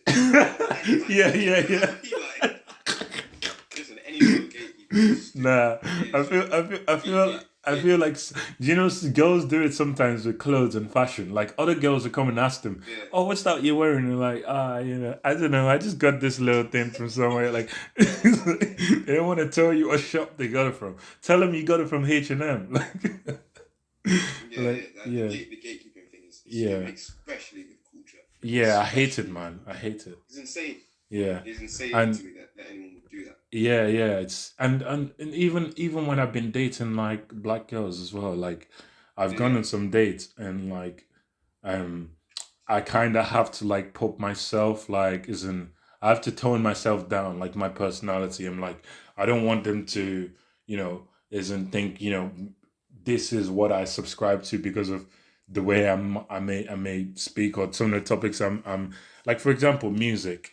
I like so much type of music, so many types of music, is that how you say. Like in the office, for example, like I used to work in this office in Derby, and with these 30-year-old white guys, like who, like, came up in the 80s and 90s, or 90s, I guess. Yeah, and they would be listening to R&B, they'd listen to Nirvana, like grunge music, like, Nirvana, like, what else comes under grunge? Like, they'll listen to rock and they'll listen to grunge. So they'll listen to AC/DC. They'll even listen to like, just grunge music. And I used to be like, this is good. I like it. Like, and then I'm like, wait, should I be liking this or not? Like in my head, my internal monologue would be like, wait, should I be liking this or no? Like, if I told this to another black person that I like grunge music, would my card be revoked? I'm like, in my head, I'm like having that like internal conversation. I'm like, what would they think if they saw me enjoying this music right here? And it's like, it's just, to me, it's like, I don't want to comment. I don't want to subscribe, because everyone has their own identity. Like, isn't just because you're part of a racial identity doesn't mean that everyone is a robot and should have collective hive mindset of their interests. That would just be stupid. Yeah, exactly. It's like, we're not programmed robots. We're all individual human beings. Like, you're gonna have different interests depending on what like background or like place you've grown up at, stuff. So yeah, it's of course. Yeah, it's really it's interesting, I think. So I was gonna move on to like what like these online creators and entertainers and stuff, the like controversial ones that gain a lot of views and attention. Like, why do you think we never see them in real life? Like, I never see any of this shit in real life, genuinely. Like, they're like just, for example, like we were recently talking about Andrew Tate and stuff, and the alpha guy. Oh, yeah. Or like the Liver King, or like isn't just some random weird stuff that just gets awareness. Like, and I'm like, I never see these guys in real life. Like, even online, like with women, like they have these like exorbitant surgeries and stuff, and like they with their boobs and their ass and stuff and all that stuff. And I've never seen one in real life. Like, it's, for me, I don't think these guys exist. Why? I don't think it's real. Exactly. Because the characters are not real. You've probably seen them walk around, but obviously they don't have their internet mask. Yeah. So they just look like normal people. You don't even recognize. It's mad. Like, how is it that people just turn on the camera and they just 15 minutes before they turn the camera on and then turn into the clown? You know that meme? You know that meme where the clown puts his mask on? Like all of those are stupid. They just act. And they should be taken as entertainment. It's like, do you know what it is? It'd be like a character from a TV show, like coming out of the TV and just living like a human being. That's what it would be like. Yeah. They're just actors. Like, you don't see like these only like, that's like someone walking around with the Thor costume still on, the Captain America outfit still on when he walks out. Of course they don't. They're not real. yeah. It's like Batman just being in character constantly. He walks off set and just carrying on a day in the Batman suit. That's of course going to happen. I am vengeance. Yeah. Like, a lot of them are just like the Tate guy, obviously. Yeah. He's mad. Obviously, the Liver King, he's a normal dinner when the camera's on. Dead. So, You know the worst. You know the worst crime. You know the worst crime of this is not even the fact that they're promoting unhealthy stuff, unhealthy standards. It's the fact that they're duping people. That's the crime. It's like they're duping people into believing something. That's the real crime there. It's like they're fraudsters. Like, Tom Halls was raising his blood levels in proportion, waiting for his miracle results. Yeah. Take this and you get big in 2 weeks. Yeah, and it turns off the camera and shoots a ton of steroids. Oh man. Yeah, on the topic of steroids, actually, like apparently, like most athletes take steroids, like performance enhancing drugs. Like even footballers, like apparently, like there's a huge like. I don't think footballers. The way I think about it is no, because any sport that doesn't test, all of the athletes are on it. No, even the ones that test, it's just if it's been created, if it's a new drug that's been created and it's not on the list of banned substances, technically you're not cheating. That's what I've come to understand from hearing like some people from the inside talk about it. It's like the way they get away with it is that they take substances that are not on the list. So if they get found for taking it, it's going to be like, well, that wasn't banned at this time, so you're fine. So now, one in on the hand is all like, oh, sorry, my nutritionist put it in my milkshake. Sorry, like, isn't that's how they get away with it? Like, so it's like, I think most of them are taking it because I see some of these transformations and stuff like. All of the influencers, like health influencers and stuff on the internet, well, not all of them. Most of them take it. All of the ones that like have big sponsors. Is it like Bang Energy sponsor a load of them? Yeah. Yeah, all of them. What is it? Is it Gymshark? I think they're all like, and they're all contracted to not tell people that they're on steroids and stuff. Really? So, wow. So that's how. That's how the brand, wouldn't it? They want people that are that big, to be in the clothes. Yeah. But then if they just said, well, they're all on steroids, then the brand will be shot, right? Wow. I didn't even know that. So there's a few brands that are like that. So like so obvious that they're on like drugs and stuff, and they'll just argue to the death that they're not. Wow, because these guys are so adamant. I'm a natty. Like you can tell. Do you know what? Jack, this is how you tell if someone's natty or not, right? You go on to like what do you call it? The bodybuilding competitions. Yeah. You got natural body competitions 2022 or something like that. Yeah. And look at the physique of them. If anyone's bigger, they're literally have to be on drugs because these have won the competition for the, you know what I mean, the world's bodybuilding competition. Yeah. Any bigger than that, you're on drugs. You know what I mean? You have to be. Yeah. And you look at them, and these people could get around, walking around like day to day, and you'd never know the people who win like the world bodybuilding natural competition. Your body is not meant to get that. It's meant to stay in proportion. I just think it's such a crime. I feel like to misrepresent like that, like it gives people this false hope of like it's sickening to me. Like you go to the gym, you bang it every day, and you don't even realize what? You know this one? They're worse than drug dealers to me. I agree. I'm joking. They are drug dealers because they all sell the the BCAAs and the energy drinks and the pre-workout and all that. And it's like, that's not how you've gotten that big. Yeah. Or they're like slim tea. Like the girls they'll do like a liposuction and they'll be selling slim fast tea all of a sudden. Look at me, my waist is so snatched. It's ridiculous. Jail, it's like jail all of them they need jail. Like under jail. Under the jail. I think those guys are the I wouldn't say they're evil, but I just say they're immoral. Like this, it's not good. Yeah, and I don't know whether you can say they're evil because we don't know how the industry's like. I can imagine you could get sucked into it pretty quickly.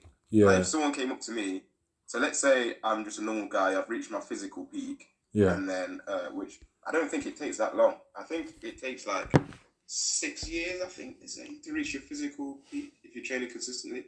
Yeah. And then after that, the gains that you get after that are so marginal, there's no point, is there? Well, there's a point, obviously, to like, obviously, there's always a point. Yeah. They're so marginal that you kind of like have to take drugs to even see any like huge development. You know what I mean? Yeah, huge. Unless you track it from when you're age 20 to age 30, because a lot of these guys as well are older as well. That's one thing people don't realize.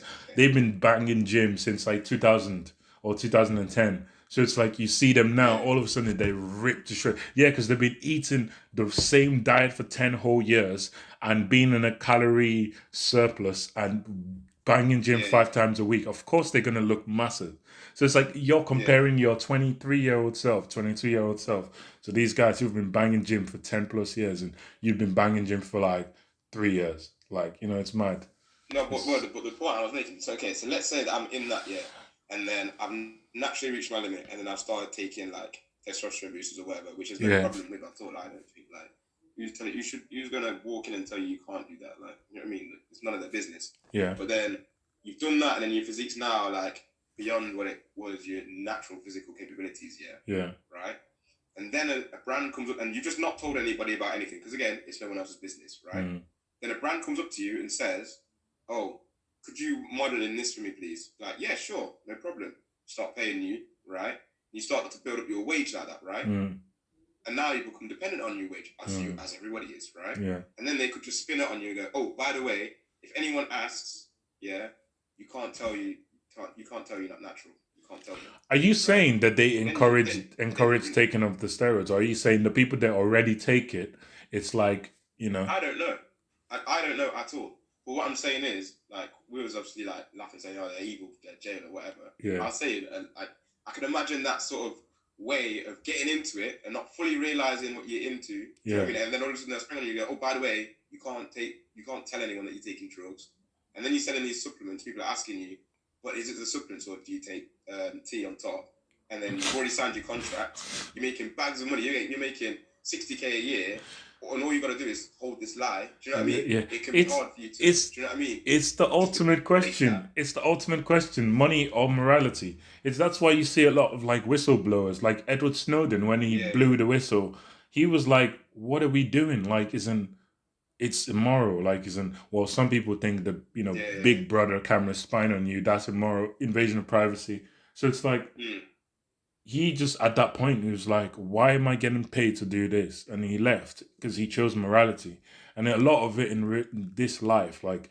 I wouldn't have chose that. I wouldn't have chose morality. Well, you would have just continued doing the drone work. Pardon? You would have just continued being like, working for under something... Government or... Yeah, some immoral government, kind of. Yeah, no. I guess it's a safer option, isn't it? It's a safer option. What I would have done is I would have just quit. If I didn't want to be a part of it, I would have left. You can't quit the NSA. Like if you no, it's not that. It's like you're under all sorts of surveillance because of your working as kind of like an agent of the country. So your representation of America. So you can't just be. You can't quit. No, you can quit. You can retire. You can say, "Oh yeah, like I want to leave." Yeah. But it's like you're still gonna be under surveillance. You can't do anything without being under surveillance. So it's like that's fine. That's fine. I'd do that. I'd quit. They could put me under surveillance. I wouldn't tell no one any of the secrets, but I wouldn't personally be a part of it. But for him to go and just spread and tell everybody, he's braver than I am. He's a better man than I am as well. He is. Because now everyone's in. He's in danger. Everyone's in danger. Do you know what I mean? All for his morality. Like, I wonder why he did it. I wonder if it was truly for morality. It was the right thing. He did it because it was the right thing. Was it really everything away like that? Was it the right thing for him though? That's the thing. Like, honestly, it doesn't matter. Looking over his shoulders like that forever. Was it worth it? For him, it was because he did it. Well, I guess you can't judge it like that, can you? Because how? I guess he assumed it was for him at the time. I bet he thought about it a lot before he did it. He thought his morality is more important than his safety and his home because he had to leave. That's mad. That just tells you that people... He's a braver and better man than I am. Yeah. But I would just quit. If I'm in an organization that I don't like what they're doing, just quit. Yeah. Rather than doing the whole whistleblowing thing. Because, again, you don't know the ramifications of it.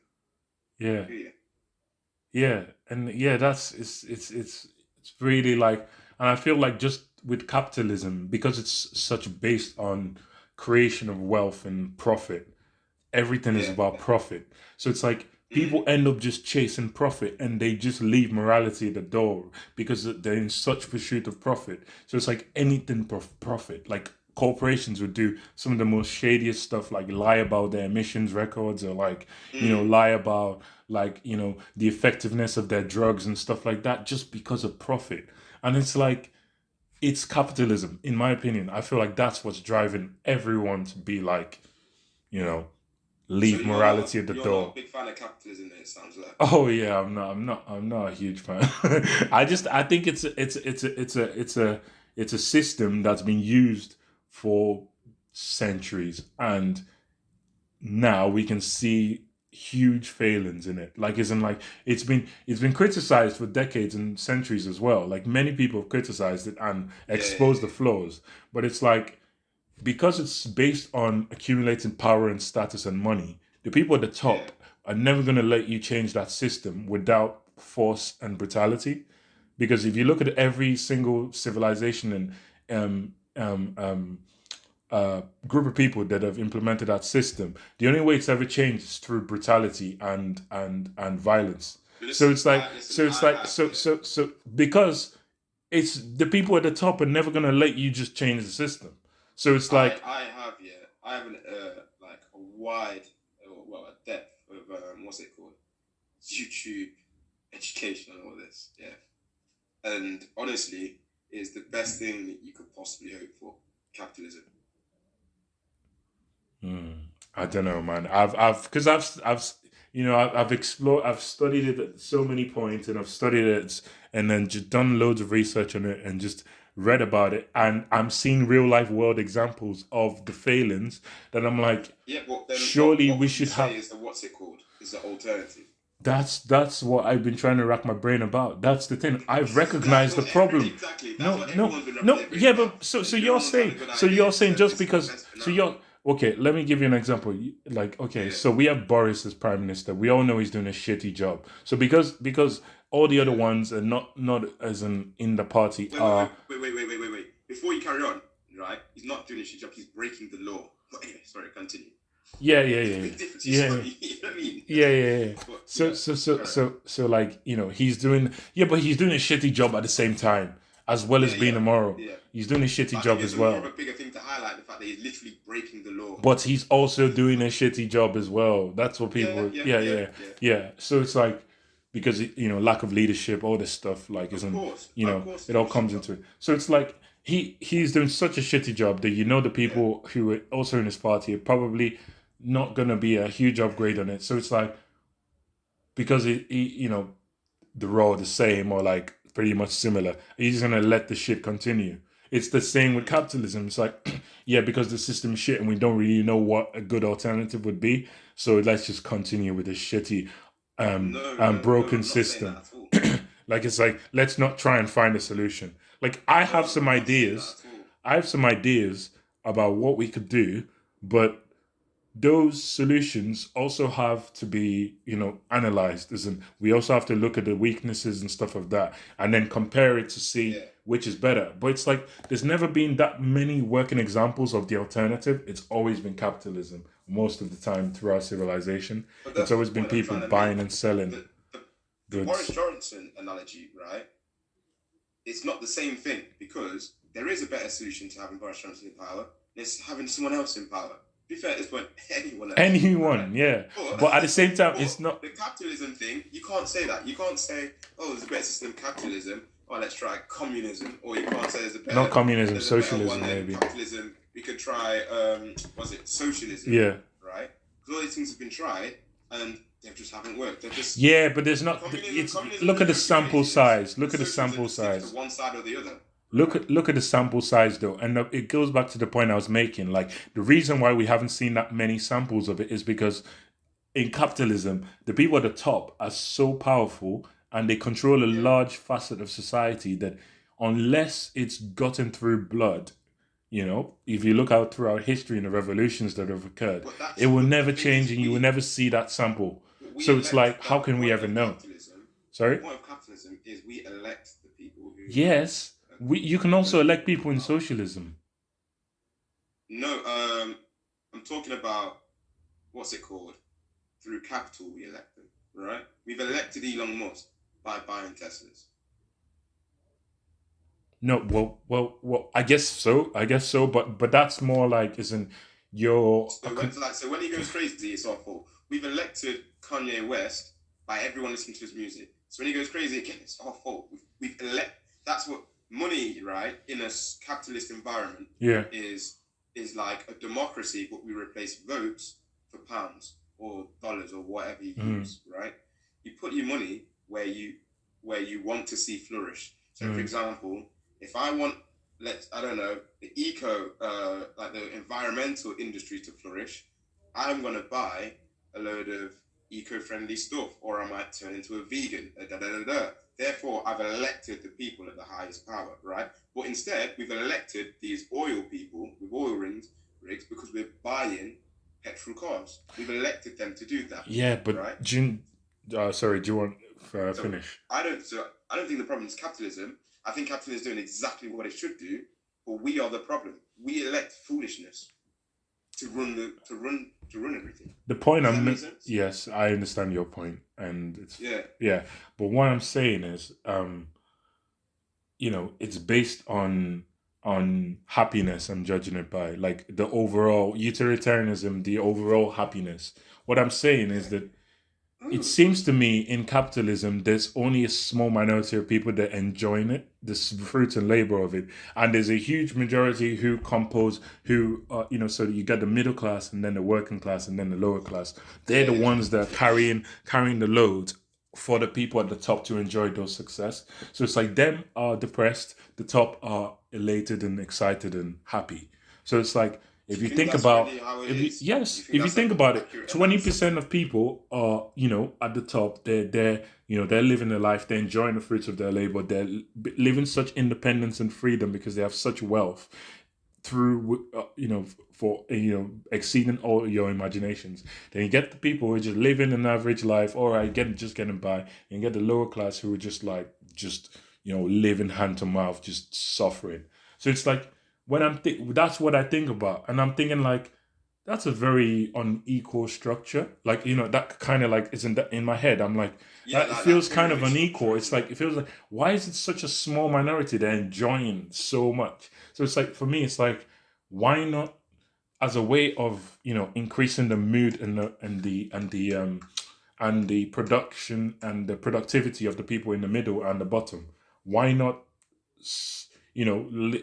trickle down some like capital down, like at least more than it is now. Why not trickle down more than we are doing now? Increasing salaries, doing all that stuff, just to reduce the gap just a tiny bit. I don't know what system that is, but that's my solution. And it's never been tried anywhere. Anytime anyone has ever mentioned or tried to implement that, they've either been killed or they've been assassinated, they've been removed from power. Like you look at through every single historical figure. Is what you're describing incremental tax brackets? Because we already do that. What do you mean? No, I'm not talking about taxation. Taxation is different. I'm talking about like handing over wealth. Is there a way to reduce the wealth gap between the poorest and the richest? Yeah. So we implemented incremental tax brackets. Yeah, but the incremental tax brackets are still not enough. They still don't get taxed enough. Is what I'm saying. If the whole point, what I'm saying, because in order for those people at the top to enjoy the success, you realize you're relying on the middle and the lower class and the working class altogether to continue to do the work of productivity of society, right? Because of that, so they're the nucleus of society. So you're at the top, 20% enjoying all the success and riches. They're miserable or just about getting by. To increase productivity, why not trickle down some of your profits. Like, I'm not talking about, oh, I just made $1 million. I'm talking about billions of profits, right? Why not, why not like, trickle that down just a bit and disperse it a tiny bit. Some people, if I mentioned that, people would class that as communism or bearing in mind, so we've not got onto what I think about it. I'm just trying to flesh out your how you're thinking about it. Yeah. But trickle it down to who? Trickle it down to the working class, the middle class, and the lower class. So that to reduce the gap just a tiny bit, because it's such... Oh, so is it like as in shareholders? Not shareholders, but like because I'll give you an example. Anyone can buy shares to these. No. I'm not talking about shares. You're getting me wrong. I'm saying, but my frame of mind of what I'm saying is probably, some people would probably class this as socialism or communism, because it's relying on repossession of wealth, which is one of the main tenets of socialism. So what I'm saying is that to increase productivity, which is one of the main core tenets of capitalism, why not to reduce the wealth gap, leak down some of the profits, the huge profits that these organizations are making, leak it down to the working class, the middle class, and the middle class, low class, working class, and then so it increases productivity because they're happier, because they're on a higher wage, and they're feeling a lot better because they're not, just close to the line, basically. But the thing is, what that would do is why all these systems are so flawed is that if you try to implement that, there probably would be a problem with inflation and the whole economics of it. That because anytime you try to hand down wealth, you always have to make up for it somewhere else. So whether it's through higher taxation or something. So that's why all the systems that I'm thinking of, I have to go back myself and analyze it like more in depth, because it's like, for me, it's too easy to say hand down wealth and everyone will be happy kind of thing. Yeah, because that doesn't make any sense to me. It makes no sense to me at all, because what you're saying is hand down wealth. Okay, so let's say this podcast booms, you get $1 million in your pocket tomorrow. Who are you going to hand it down to? Why would you just take that out of your pocket and then just, to all the viewers? Everyone gets all the 1 million viewers get $1 each for watching, and then you just square one. To me, it just makes no sense. I think the point I'm making is, if you're in a certain bracket of people, you need to be taxed higher. So we need to reduce. Is it not already 40% in the UK? I'm talking about the top 5% or the top 1%. The people who are billionaires, because that makes a difference. The billionaires have such max wealth, with above your imaginations, more than the average millionaire businessman who's just has a shop on the road. Is it not the billionaires that, like Elon Musk, that hire the most people and give out the most wage? I'm not going to say it's fair. Well, he just fired a lot of Tesla staff, didn't he? A fair wage, but you know what the point I'm trying to make is, they make the most stuff happen. They have the most money, but they facilitate the most. They open the most factories, which will have a lot of low skill work for people to get into. They have the most, more senior jobs, managerial roles for people in that middle bracket from uni to go straight into. So I've got a job at IBM. I wouldn't have had that, obviously, if there wasn't this mega huge corporation who just need thousand people with degrees. So, does that make sense? So yes, they kind of build societies that we are in, and that's why they are the billionaires. And again, I'm not saying it's right or wrong. I've not really got to my opinion on it yet. But I'm just saying it to try and just get to hammer down exactly where you're at, sort of thing. Just bringing up some of the negatives and positives. You know what I mean? Yeah. Just do you want to continue or something? You're gonna go with your opinion. About how long we've been talking. No, your opinion on it. Oh, so my opinion on capitalism is right. Is it great? It's great. It works perfectly, but people don't understand that the power that they have, right, with their money. They don't. So if you said, okay, everyone gets a vote on what they want to happen, right, and what companies they want to be great with, right, and that is socialism, right. It'd be awful, because everyone would have their idea on what they think is great, and then they'll be like, oh, we want eco stuff, and then, or we want things that are made properly, and then when your McDonald's shuts down, your Primark shuts down, if we're complaining that everything's too expensive, right? So that won't work, right? No, well, the reason why that is because that's capitalism. Capitalism is built on on exploitation and owners, landowners. That's how it's always been throughout history. So the landowners are always going to have power. So when you give them power, they can do whatever they like with that, and that's where that's one of the inherent weaknesses is because they can't do whatever they want. Yes, they can. Amazon can decide that they're jacking up the price of, I don't know, like isn't the delivery price, for example, because maybe they have some problems with their supply chain. So instead of £10, £5 delivery, we'll have £25 delivery because we just feel like it because of our hit to our supply chain. They could do that because they're so big. No, but they control so much of the market. They monopolize the delivery market.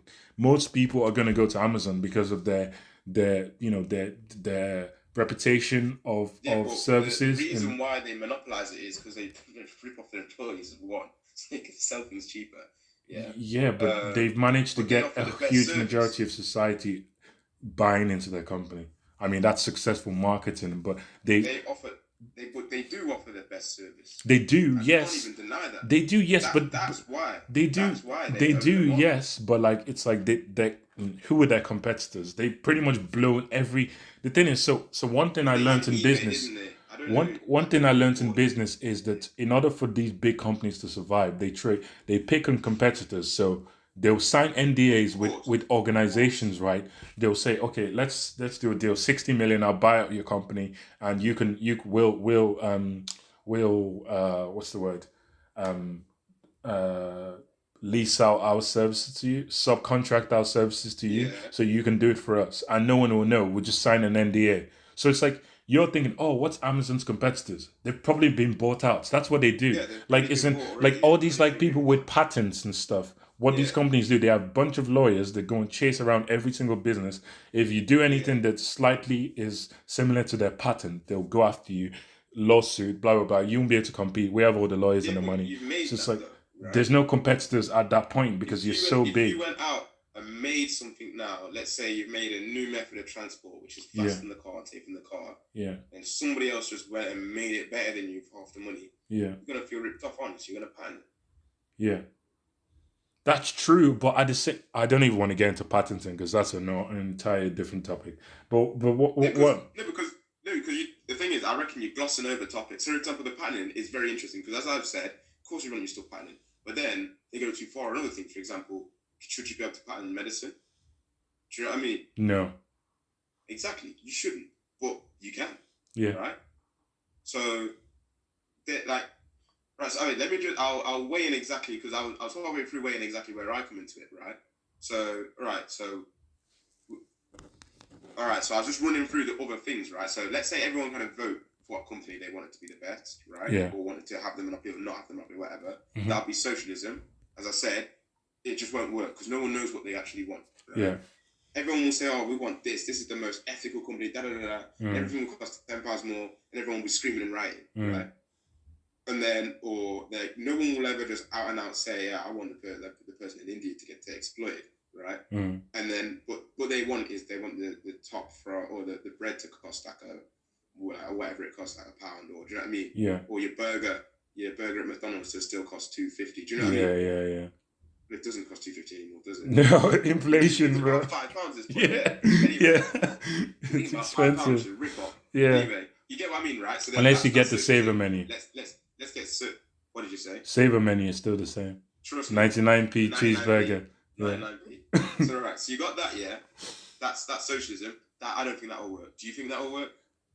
I think there's not been that many case studies for people to give an overruling. No, I mean the overarching concept as us just thinking, okay, let's vote for who we think is the best to run this enterprise. Vote for how we think. Are you asking me if I think socialism can work?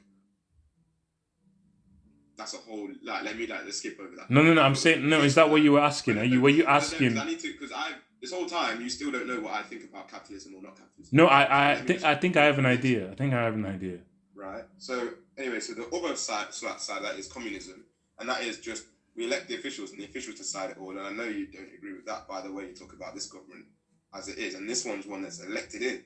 Yeah. So Communism is even worse. Oh yeah, communism is worse. Like the fact that you're not allowed to have a say in society. That's bro. That's the worst thing ever. Is like, I think this third version, capitalism, is effectively is socialism, as we all have a vote on what we think should or shouldn't happen. Yeah, we're not telling everybody there's a vote on what we think should or shouldn't happen. So we don't get all that like morals grandstanding of we should do this and that. People will just buy what they want. Yeah. Right? And whoever's making what they want will receive that money and make more, however they was doing it before.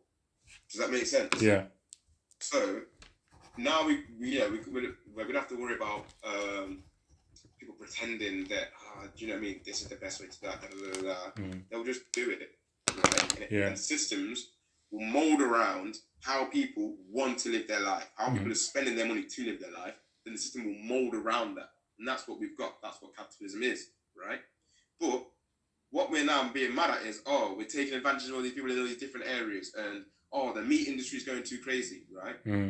But these are pockets of society.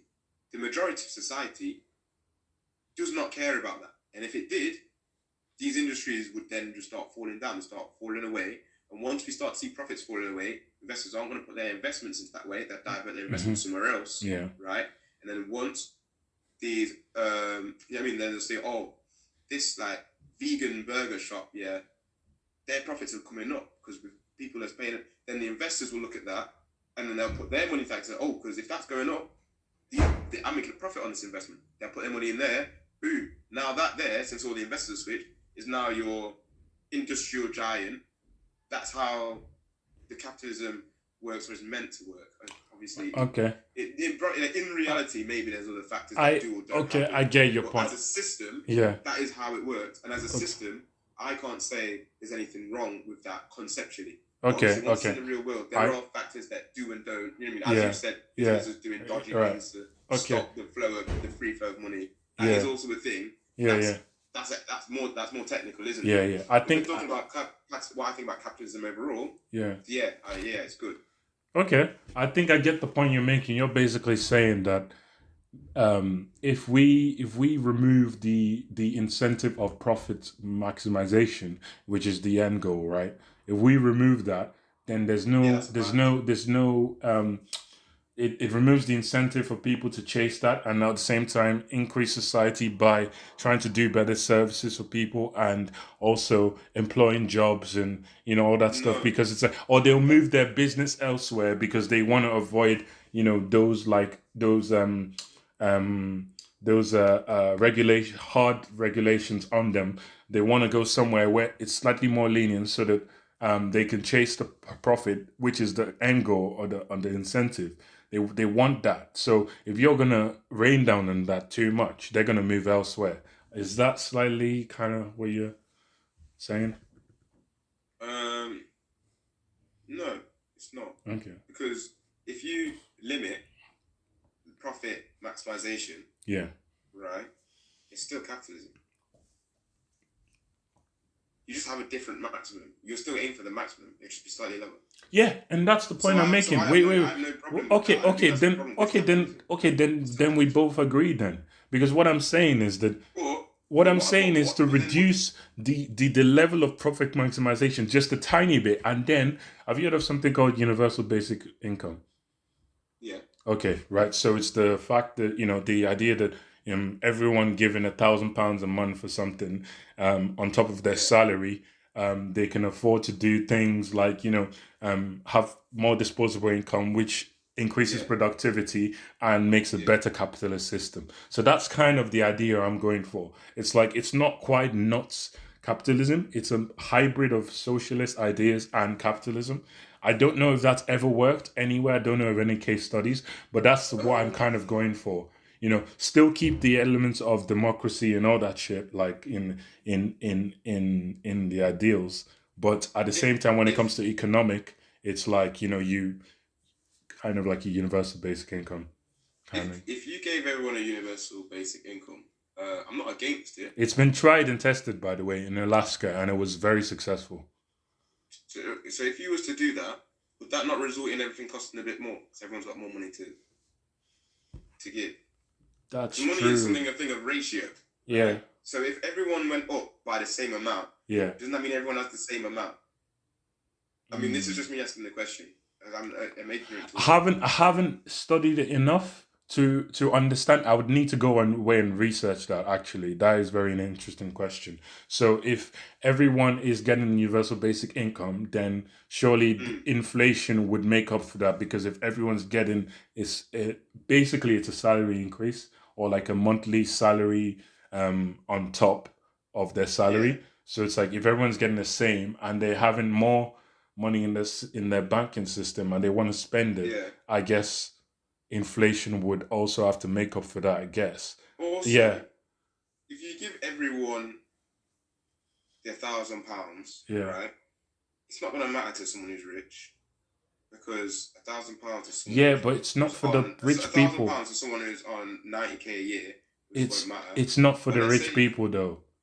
Yeah, I understand that. Yeah, rich people like money, regardless of whether it's a small amount of money or not. Like when you're a businessman, or every little cent counts, like towards your revenue breakdown. So yeah, exactly. So even rich people, it doesn't matter if it's 5 pence. If you're a top businessman, you will account for every single.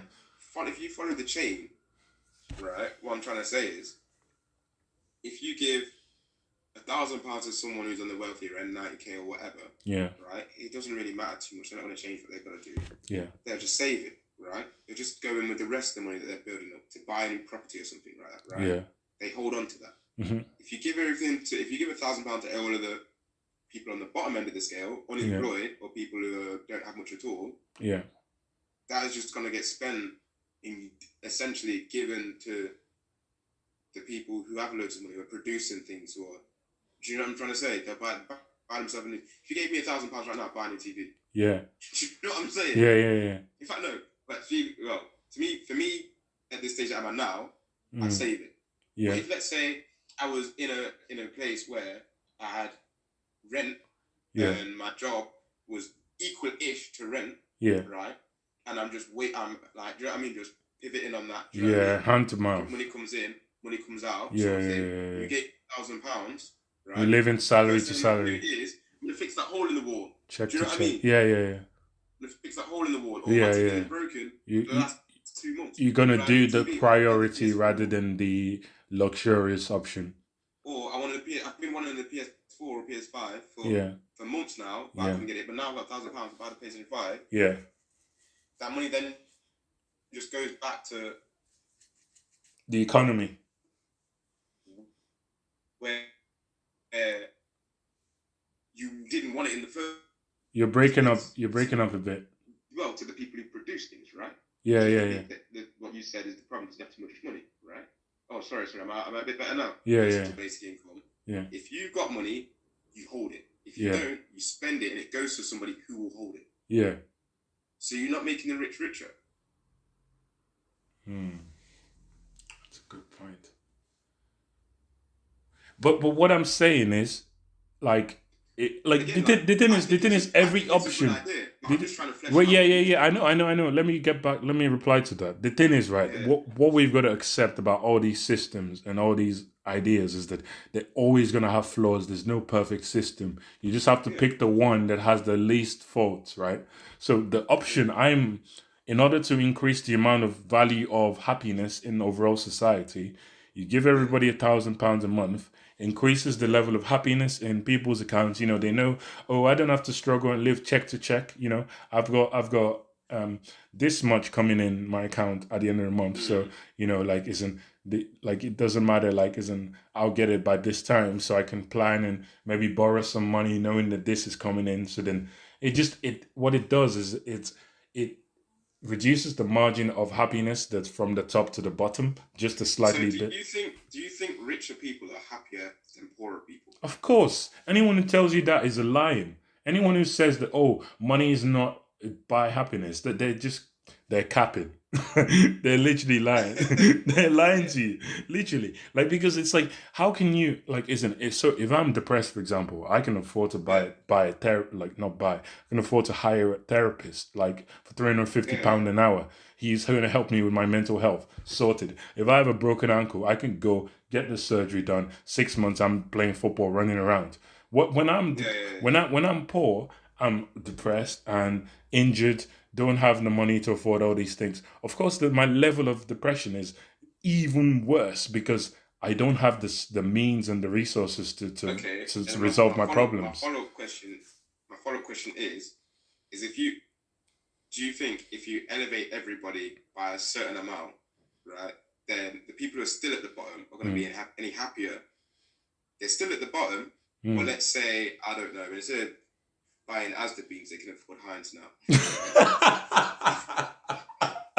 I mean, if you think about it, though, no. Let me have an increase of happiness, or they settle into the same slot. No, let me. Like I said before, right? No system is perfect. If you think about it, right, the people at the bottom. If I'm only can afford 28p Asda beans, and then all of a sudden I can afford, I think. Is there a way where we can increase the time? Do you think? Mid-meeting. Oh man, I'd have to. We'll wait for it to close. Okay. Yeah. Like it's like if you're ready, you're muted.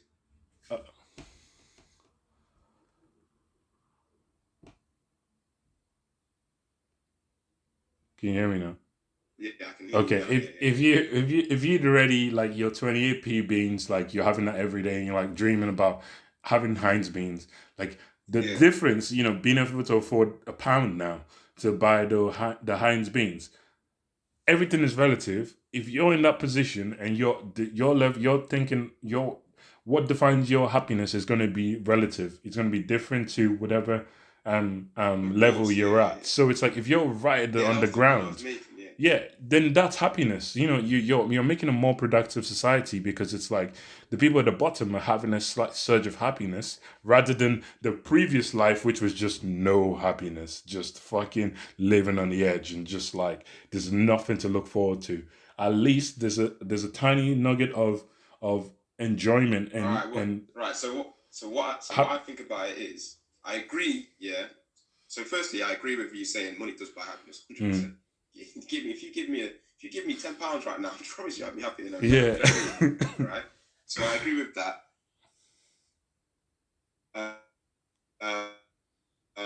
You're breaking up so badly now. I also agree with if you gave everyone a bit more money. Yeah. Am I better now? Yeah, better now. Yeah, you're better now. Wait, I'm better now? Yeah. Yeah, sweet. So, I also do agree with if you give everyone a bit more money, then there would also be a bit more happier, right? Yeah. But I don't think the solution to that is any sort of universal benefits. Okay. I don't think it conceptually makes sense to me. Let's say your population is 50 million. If you give everyone £1,000 a month, where's all that money coming from? It's being taxed from the top. Does that just... It's being taxed from the top 1%. You increase tax. What's it called? You increase the... corporation tax. You take off from the profit. Yeah. You increase the amount that you tax the profits, like the windfall tax, but it has to be more on more... Yeah. Because at the moment, it's only on the energy industry they're doing it for. If they did it for all the, the pharmaceutical industries, all the other industries that are making these exorbitant like profits, like if they did that, they could filter down to create the basic income, like in. And then. Okay, so because money is not even like a tangible thing. Money is like an idea. It's not really. Money is dead. It doesn't exist. So you can create it or not create it. So it's you can't create it because money is a proxy for manpower. Yeah. So you can't just create manpower, right? No, but you can create resources. You can make people work harder, right? No, you can create resources though. You can allocate resources. Like money, like can I just go through it? Money is always throughout society, throughout history, it's always been a representation of resource, right? So if I have gold, that's I have gold, so I can buy this. This is what we allocate as wealth. So if I have this, I have the resource. So by that definition, then you can allocate resources to people regardless of whether it's in, like whatever like material it is. It's just you can allocate wealth. I'm saying you can. Surely you're just swapping the money for just something else. Yeah, I'm saying. I think the point I was making was that money is not tangible, so you can allocate resources wherever. You can but that doesn't mean you find a way. Or create. So the way I think of money is the best way I conceptualize it is manpower, right? Really? Okay. £1 for me is enough manpower to make me a 99p chicken mayo off the savings menu, right? Now let's say you can create more money, right? The effectiveness of me creating more money is, right, for £1, I'm probably getting this backwards, I might be able to get two burgers, 99p burgers, so that'd be like 50p burgers or whatever. I'm getting really confused, so I'm not an economist. Yeah, I think what you making more money is making people have to do the same amount of work, for less. Is that how it works? No. The point I was making overall is that if you increase the amount that people are doing, it increases productivity. If you have more money, if you're being compensated more than you were before, your productivity is going to increase. Just by default, knowing that you're getting that, is it because that's the key to capitalism? Giving someone more money will make them work harder. Yes. So if you're saying if I get a pay rise tomorrow, I work harder. Yes. Oh.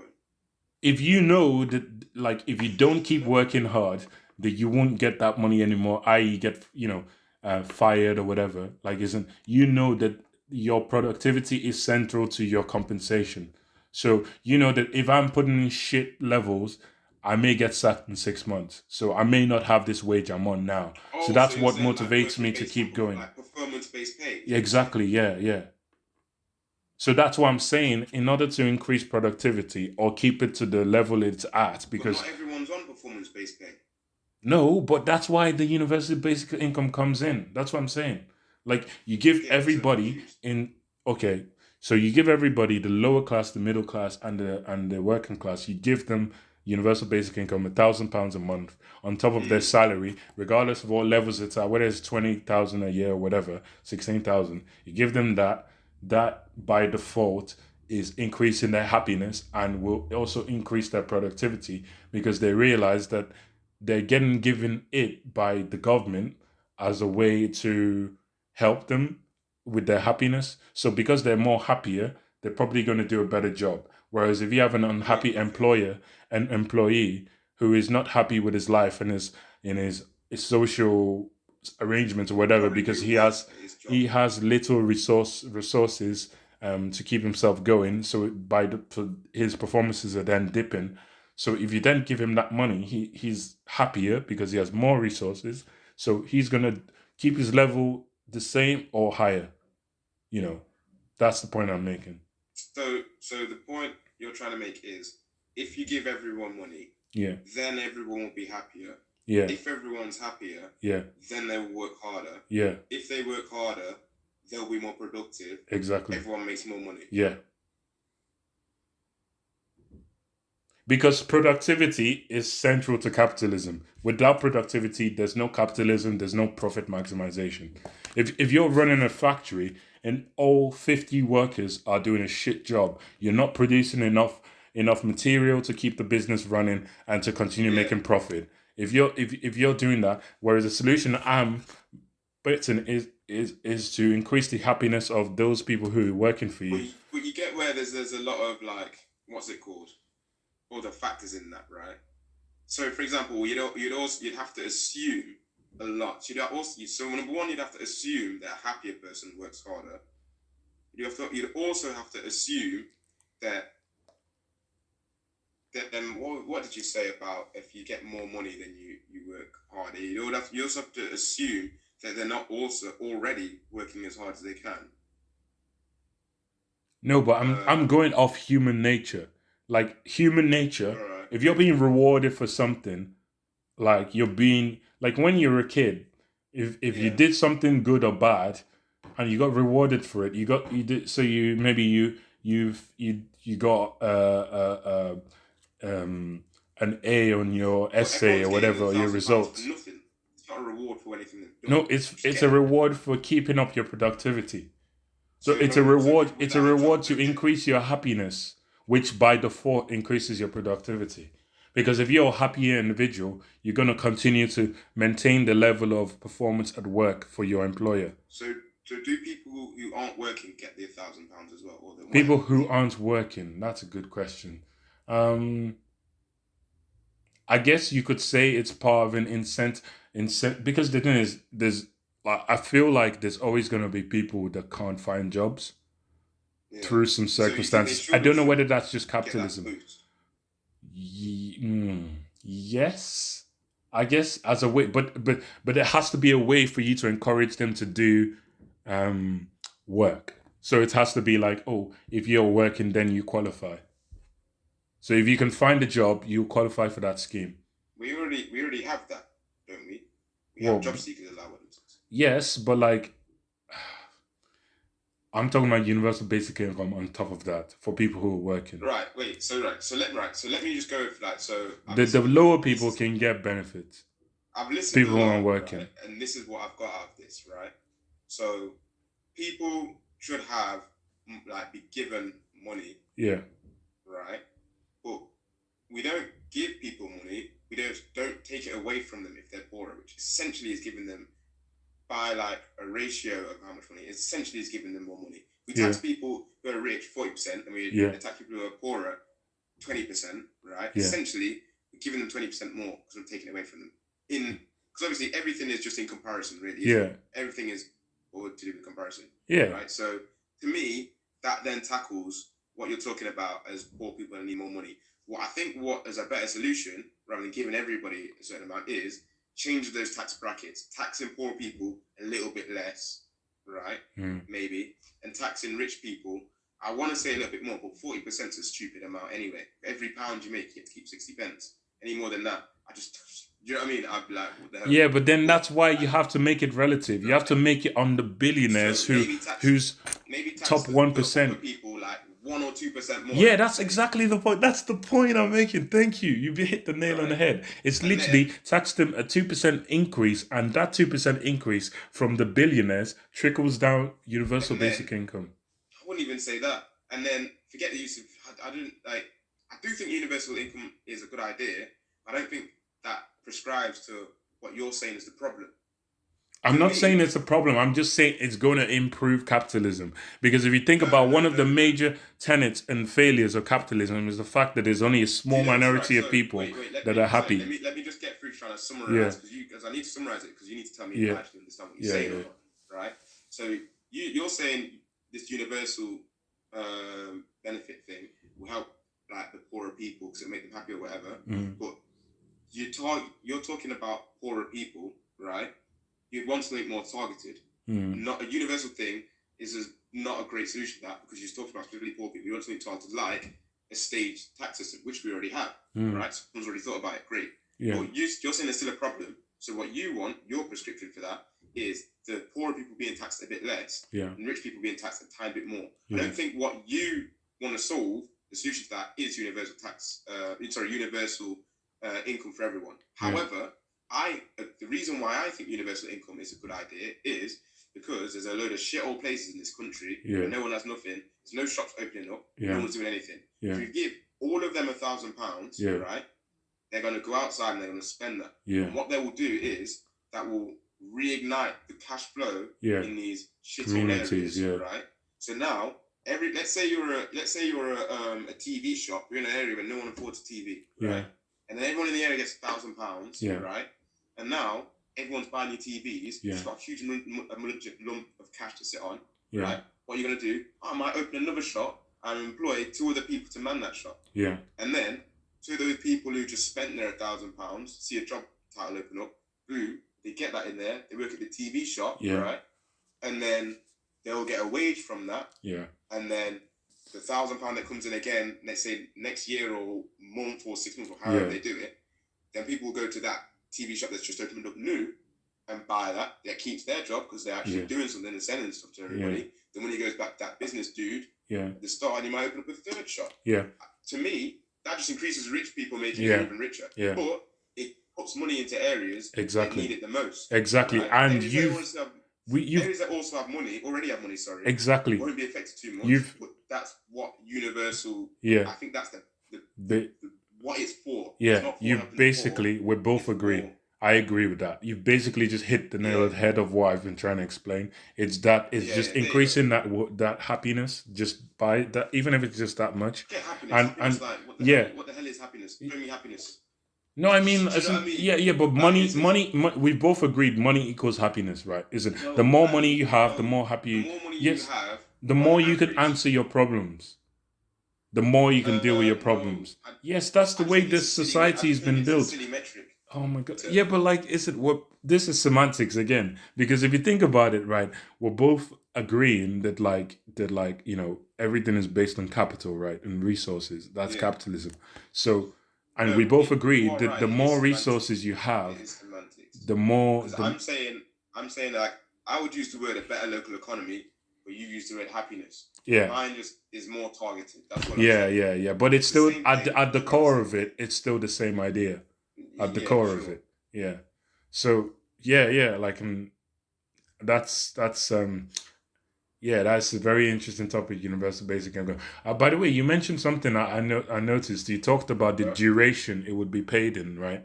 You said whether it's 6 months or 12 months. Like, how would you do it? Like, would you do it every month? Would you do it 3 months? Would you do it 6 months, quarters?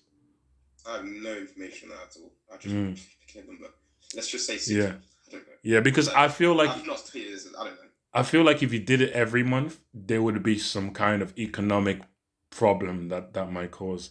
I don't know how that would be gotten around, but yeah, it's an interesting topic. Universal basic income.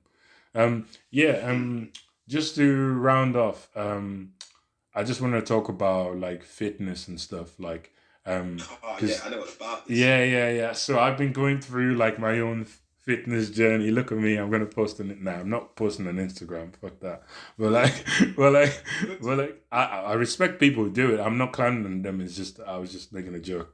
But yeah, like so I've been going on my own journey and stuff and dieting, and what I do is I eat like less carbs. So on a day where I'm not having a cheat day or whatever, which I do like once every 2 weeks or something, like I will have less carbs. So I'll have like, if I do 2 slices of toast of bread in the morning, I won't have any carbs for the rest of the day. Everything else will be vegetables and protein, and that's it.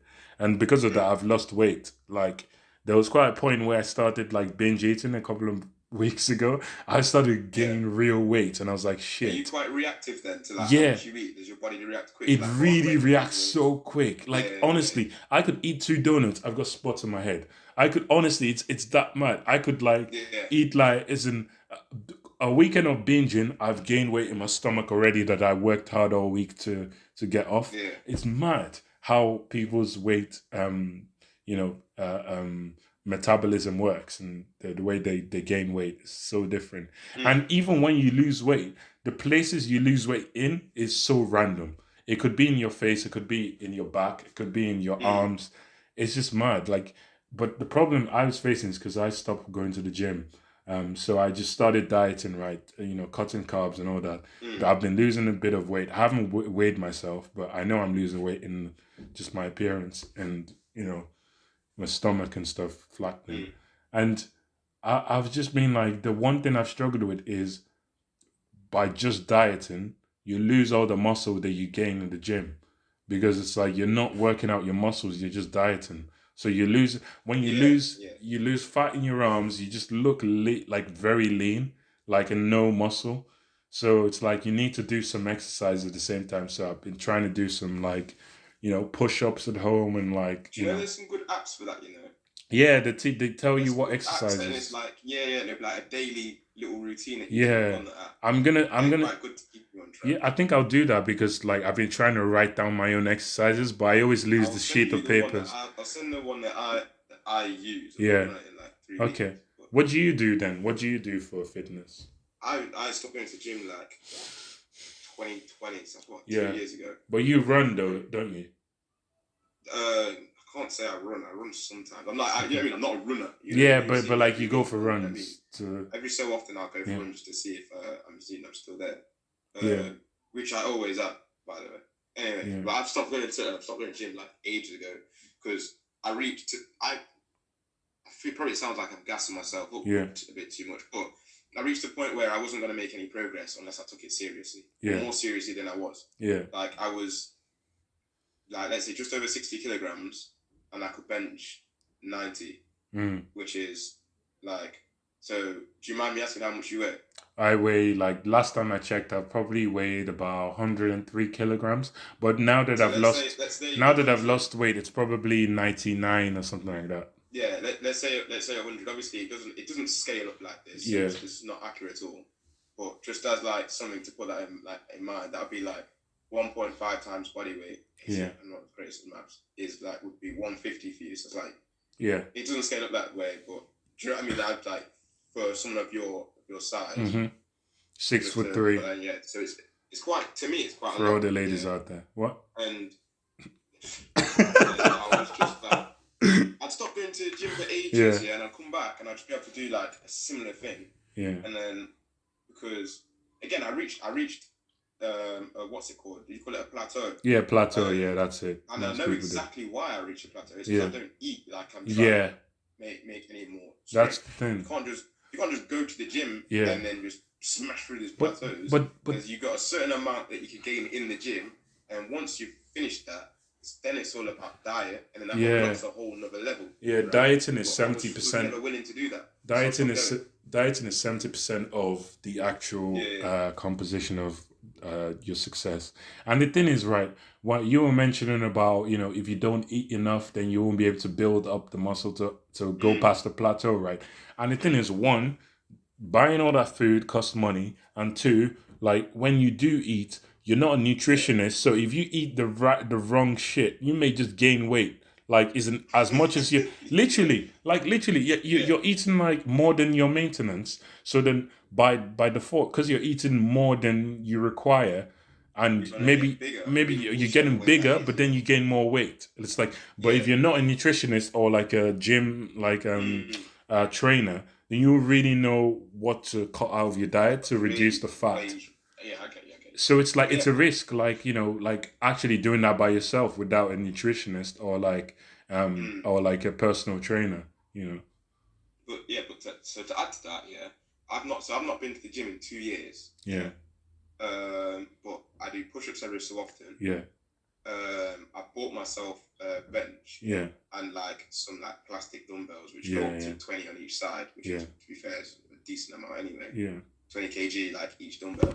So I sometimes pretty rarely. I think last time I did it like 2 weeks ago now. Like go on there and just do some like chest press or do some back exercises or whatever. I don't really exercise the legs too much. I just do some squats. But then I go on jogs as well, so I think that's like, do you know what I mean? And I play football and I'm on my legs, you know what I mean? You're definitely doing. But honestly, if I went back to the gym now, within I think a month and a half, I'll be hitting PBs from what I was doing before, where I was going 4 times a week. Because like for me, I think the maintenance thing, I don't think my body doesn't lose. Do you know what I mean? Too much. That's how I wish I had that, to be fair. I was just gonna talk about like you were talking about when you eat, right, or like no, like as in I was gonna give an example, right? So when you lift all your stuff and you're saying, oh yeah, I can go back to my PB just like that in a few weeks or whatever. With me in the gym, I've been going gym even with like chronic injuries, like a chronic ankle, and it's kind of like when Rock Lee like takes off his weights off his legs and and all of a sudden he's like a beast. He's running around like It's I feel like I'm continuously with weights on my legs, so it's like I'm by default I'm weakening myself. Like I'm ready at the when you give someone like in a race, you give someone a handicap. You have, I'm already you have to handicapped. fix it though. Yeah, You I know. have I'm to actually trying, fix and I'm trying. I've been going to the it. So, doctors and stuff, and yeah, like yeah. it So requires a they're giving you long. like these exercises and stuff. Yeah, it Basically. requires a long time of like physiotherapy, physio. Physiotherapy. No, Yeah. physio. That's another story. Physio, like physio stuff. Like I forgot. Physiotherapy, right? Is it physiotherapy? That's what it's called, right? Oh, okay, yeah. I don't know why I was. Why I was like, yeah, physiotherapy. Yeah, yeah. It requires a long, like 6 months. Like I don't have to go back to my doctor until like 6 months time for her to record. She said I have to do 20 heel raises on the bad ankle, and it's really hard to do one at the moment. So I've been doing Yeah. that every day slyly. Every time I'm standing, I'll do like heel raises. I'll try and do it, and it's like because I've been on that handicap. I've always felt like my progress in the gym in terms of hitting PBs has always been able to be like Makes it tough, I bet. reduced. Yeah, it makes it tougher. Like just because of that ankle. And it's like I'm always envious of people who have injury-free people who can just max out their fucking PBs. Like, and I'm just like, oh shit. Like a girl, for example, oh shit, this probably sounds bad, but I think a girl could the girl I knew who could deadlift and bench more than me. And I don't know what like isn't for some reason I No, you took can't that have as a that. Just but, pretty cool. Your bones, but your body just yeah, saying, yeah, no, yeah. more. For some reason I took that as a slight when I shouldn't really because like yeah, like isn't like there's some also like women who are athletic freaks, so we have to understand that as well. It's not just we know the Absolutely, yeah. science It's says hard that work as well. It's hard work. yeah, we know the science says that women, men are on average stronger than women, but there's some athletic freaks that step out of the anomalies basically. Yeah, So it's definitely. like I shouldn't really, but it's like because you're a man, you're like, oh, look at me, you wanna. It's in your nature to be like that, kind of like competitive. So I was like, oh, I wish I didn't have my injuries so I can just max out these PVs and show people up. And Yeah. it's like, and it's like even in football, for example, like one of the reasons why I'd say I was mid was because of my ankle. Like genuinely, I know it's like that funny excuse. Oh, if I wasn't, if Oh, I didn't yeah. break my You don't, ankle, if I didn't break my right. knee, I would have played for Yeah, West Ham. Like no, it's not like genuinely like I was hurting playing. Like while I was playing, like I shouldn't have been playing football. Like it was just that yeah. bad, and I don't think I've been injury free since like I was 15. Like it You might just started have to when I stop. was Just stop everything. well, Like like stop going. Well, you can I obviously don't go go gym, gym anymore. yeah, I just or walk. just do. I just walk. You might have to just. I don't, like you want to talk to your what's it called, your physio about it. Yeah. But the solution might just be because if it's not getting better, then Mm. you need to change something. You might have to just like stop doing everything, just do physio. Because there might be, let's say, every 10 minutes you're doing physio, you might Yeah. be doing something that does 11 minutes of damage. Whether Yeah. that's walking or running or doing, I don't know what it is. Yeah. But I there just should be a way to prepare, like if it's in, I don't know, if it yeah. needs surgery, then it needs surgery. She But if yeah the yeah doctor she said it said doesn't need surgery, she said what I need to do at the moment is I need yeah, to strengthen the muscle around the ankle. So by doing heel raises and all these exercises, right? So then I once I've done that and it's strengthened and I can do 20 on my bad leg, then yeah, surgery might be more useful because she said it doesn't like doing surgery now will probably not do anything because the muscle around my ankle is so isn't built weak up. and I don't have any Yeah. balance. So it would just set me back like even further months wise. Okay, well that's So that then. That's just yeah, should be yeah, easy to yeah, do yeah, it then, isn't yeah. it? That's what she said. So How that's what many are I you need. on now? Raises are you on now? I did 20 today for some weird reason, but I don't know if I was doing it properly. Maybe I was doing it with my right leg as well, but I was trying to put my right leg down and I was doing it on the wall and I could manage it. Like it was Oh it well, was hurting. maybe you're ready for the next stage then. Yeah, I hope so because that would be great. Because I was thinking, oh shit, I can't even do one in this hospital here, and Yeah. and then I've been doing it gradually for the past like week now, and I guess Mm. maybe it's strengthening. Maybe it Mm. is. So yeah, like That's good to and hear. I haven't been pain free since I was 16, 15 maybe. So Yeah. that's like 5+ years. Like yeah, it's mad. Mm. Yeah, and yeah, I was gonna ask you one thing actually. Um, so you said the fitness industry is a scam, Can you go into that just very briefly? Do you know what? That's like the protein powders and all that shit. Bro, any. As I told you about it before, actually. So any industry where there's a guru. Guru it is. Whether it's a fashion guru. Get rich quick scheme. Guru. Anything where there's a guru. He's lying to you, man. He's lying to you. Don't even need to go any further into it. Like those people that tell you about protein powder. That's some sort of magical thing. Protein powders don't do shit. We get access to eating anything. Everything protein in. Potato, chicken. You know what I mean? Everything has protein. But I guess it's condensed protein, isn't it? And in mass quantity, rather than mass. You get more protein from eating like grilled chicken or whatever. Yeah, but like it's not necessarily it differentiates the forms you can consume the protein in. I think that's what the serves. All it is, the only benefit to that is the speed that you can digest it. You can't whip out a plate of chicken on the bus, can you? Whereas you can have a protein shake on the bus. That's true. That is what a protein shake is for, right? So everyone on the internet selling their own version of protein shake is stupid. Just get the cheapest one that has the most grams of protein. There's nothing more to it. Do you know what I mean? Or if you want a weight gainer, pick the weight gainer with the most calories with the least cost. There's nothing more to it. Everything else is branded. They will never say that. They will say this one is super crazy because I had this and then my muscles just started popping out. You know what I mean? It's just foolishness. All it is as long as you've got the protein count in it is high, that's what you bought it for, you win it. There's no marketing or different version that boosts this or boosts that. Yeah. A lot of the have you heard the phrase like amino acids, essential amino acids? Yeah, amino acids. Yeah. You can get that from eggs. You can get that from eggs and I believe, right? Obviously, you know what I mean. If I'm lying, I'm dying. If I'm lying, I'm dying. Right? I believe most people hit the quota just normally to get those. If you're eating enough protein in general, right? The amino acids part of it, you're hitting them all anyway. Yeah. So do you have amino acid, whatever boosters in amino acid B3 Mark 2, whatever they are? I'm just B3, B3 and B2. You're telling me, if you took that little piece of powder and put into his thing away from him, he wouldn't be able to lift up 200 kilograms and weigh 100 kilograms and look like an absolute gorilla. You're lying. You know what I mean? You're lying. Not this little piece of powder that he's put on his dinner. It's just.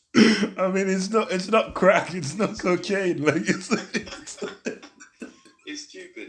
Like I think the whole industry is a farce. Farce. And everyone in there. They're all the girls there have had bum lifts. And they'll say, "Look how big my ass is because I do squats every day." And you go on to the women's, what's it called? What do they call it? I said it earlier. Bodybuilding, that's the one.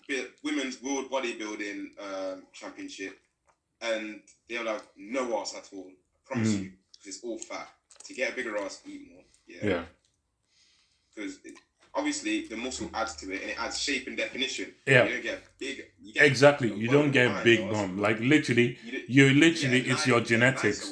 It's your genetics. But, if you were like had fat there already, you can get it to look a certain shape and it makes it accentuated. Exactly. As a result, it makes it maybe look bigger because it looks like more aesthetically like rounder. Exactly. So like, but then they're selling people dreams that, I can get this in 2 months. I can get my bum. No, you can't unless you do surgery. That's it. Like, you know what I mean? It's just lying. Like a lot of these guys are liars. Like, and it's literally why I think like it's one of the weaknesses of capitalism because it's like people would do anything for money. Like people would do anything for profit. Like, and they don't care about the morality of it. So, that's my own like, observation of why it's. Just to say, it does. Sorry, you're breaking up. Make it look better. Just some more squats you can do. That's silly.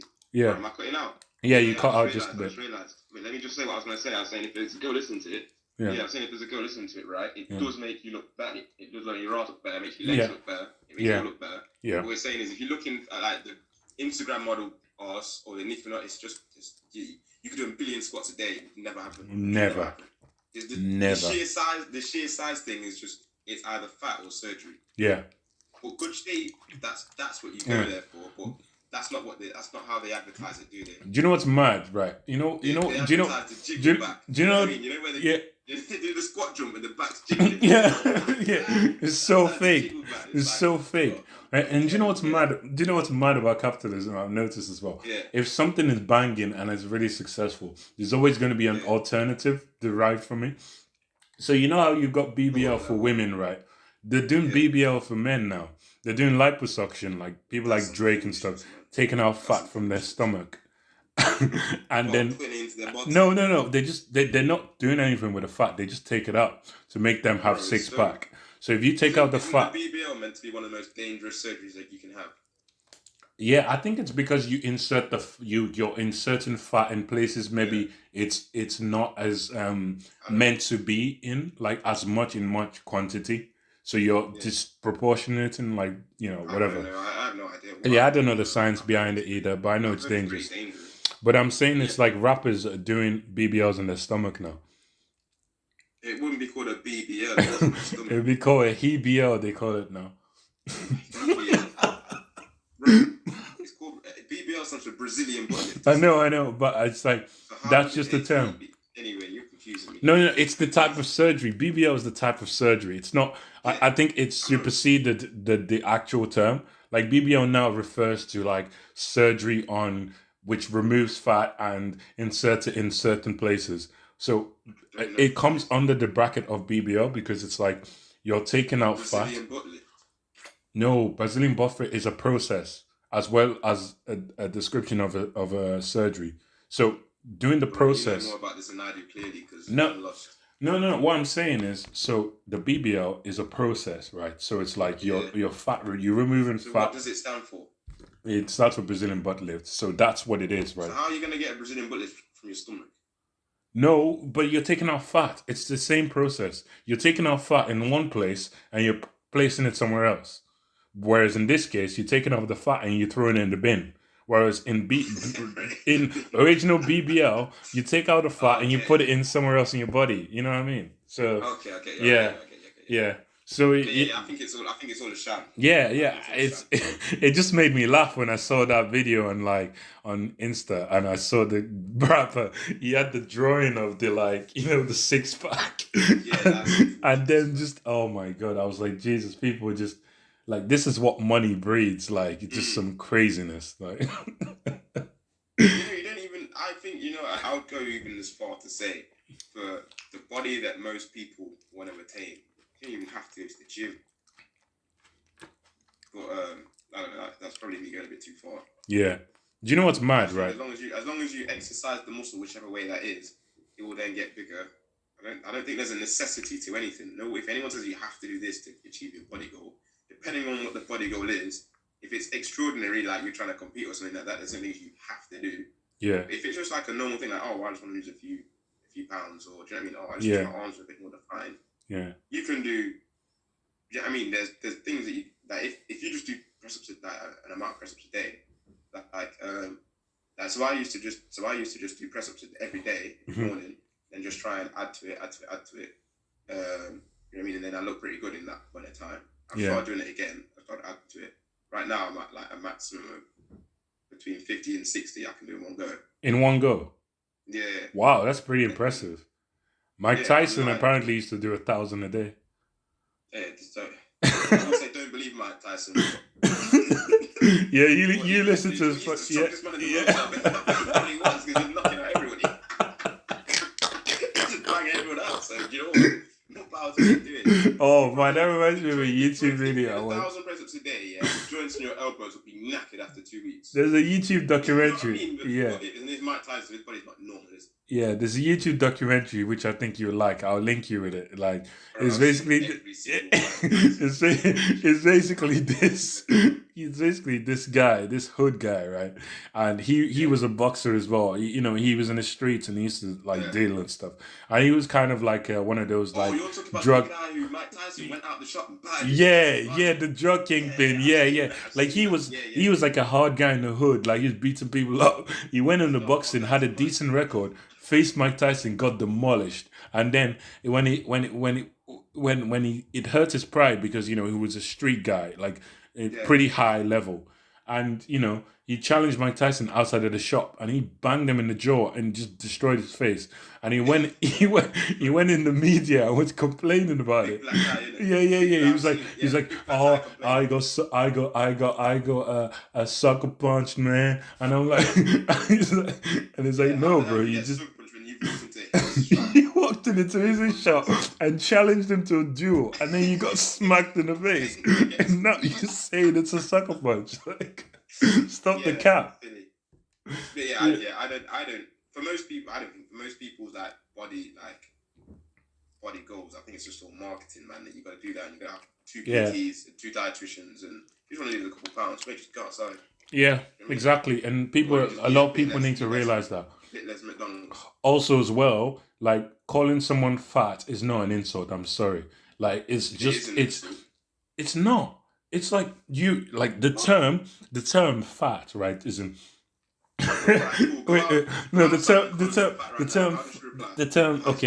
The term fat/obese is a term referring to you being above your BMI index that you're normally meant to be in. So you're above that. So by definition, you are obese.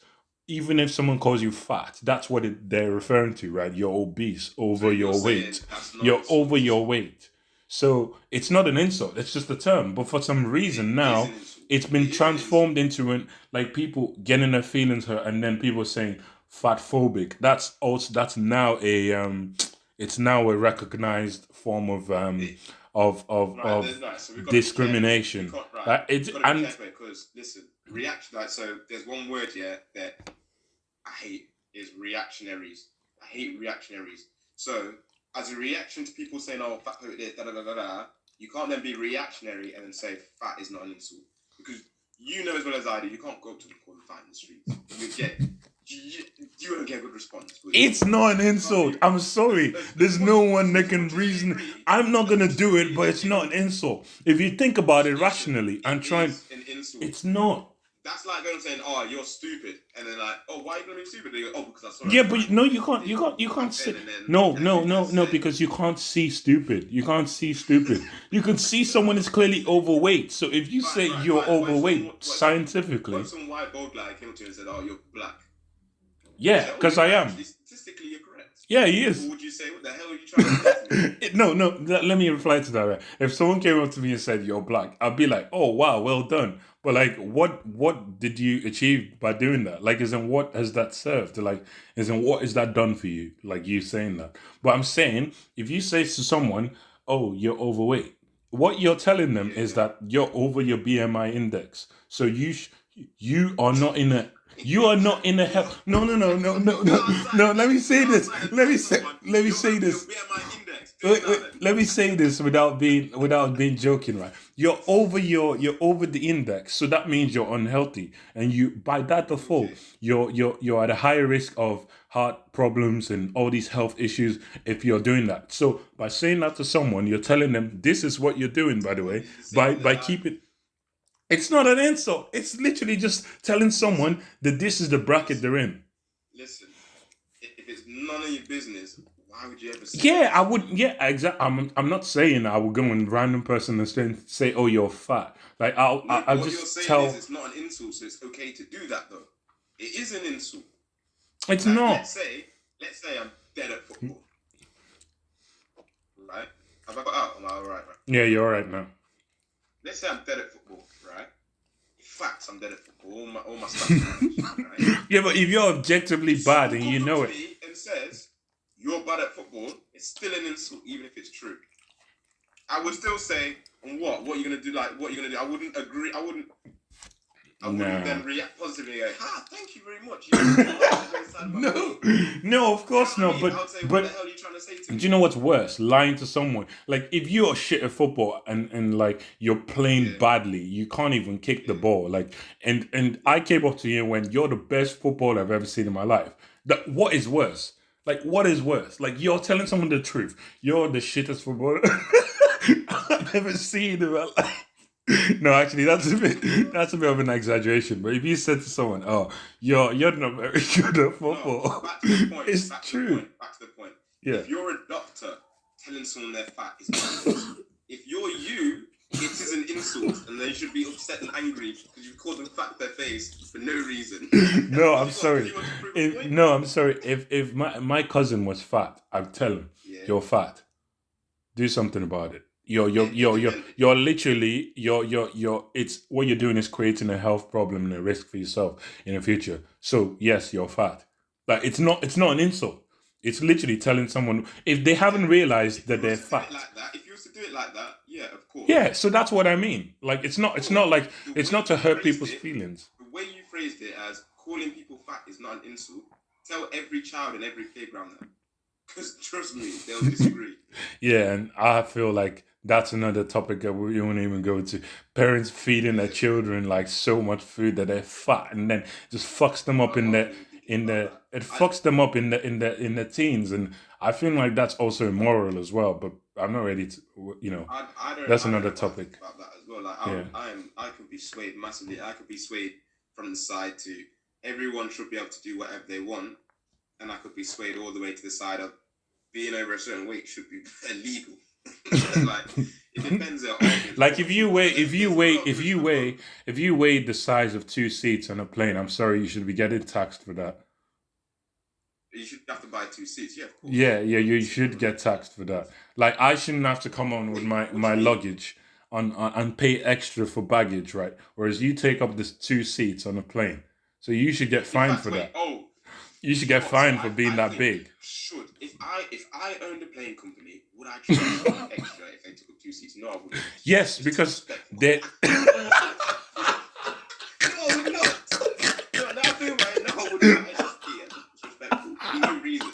It would cost me. What? No, I'm saying, as a way to encourage healthiness in people and increasing people's lifespans. Yes, you should get fined for it. Yes, get fined for it. If you're above there should be a threshold. There should be a threshold.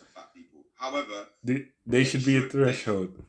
Listen, I think. By the way, can I just say this right before you go in? Us like talking about all that stuff is not. We're not disrespecting fat people. We're just discussing the actual topic of what I'm saying of the title. However, anyone wants to interpret it, I don't care about any of that.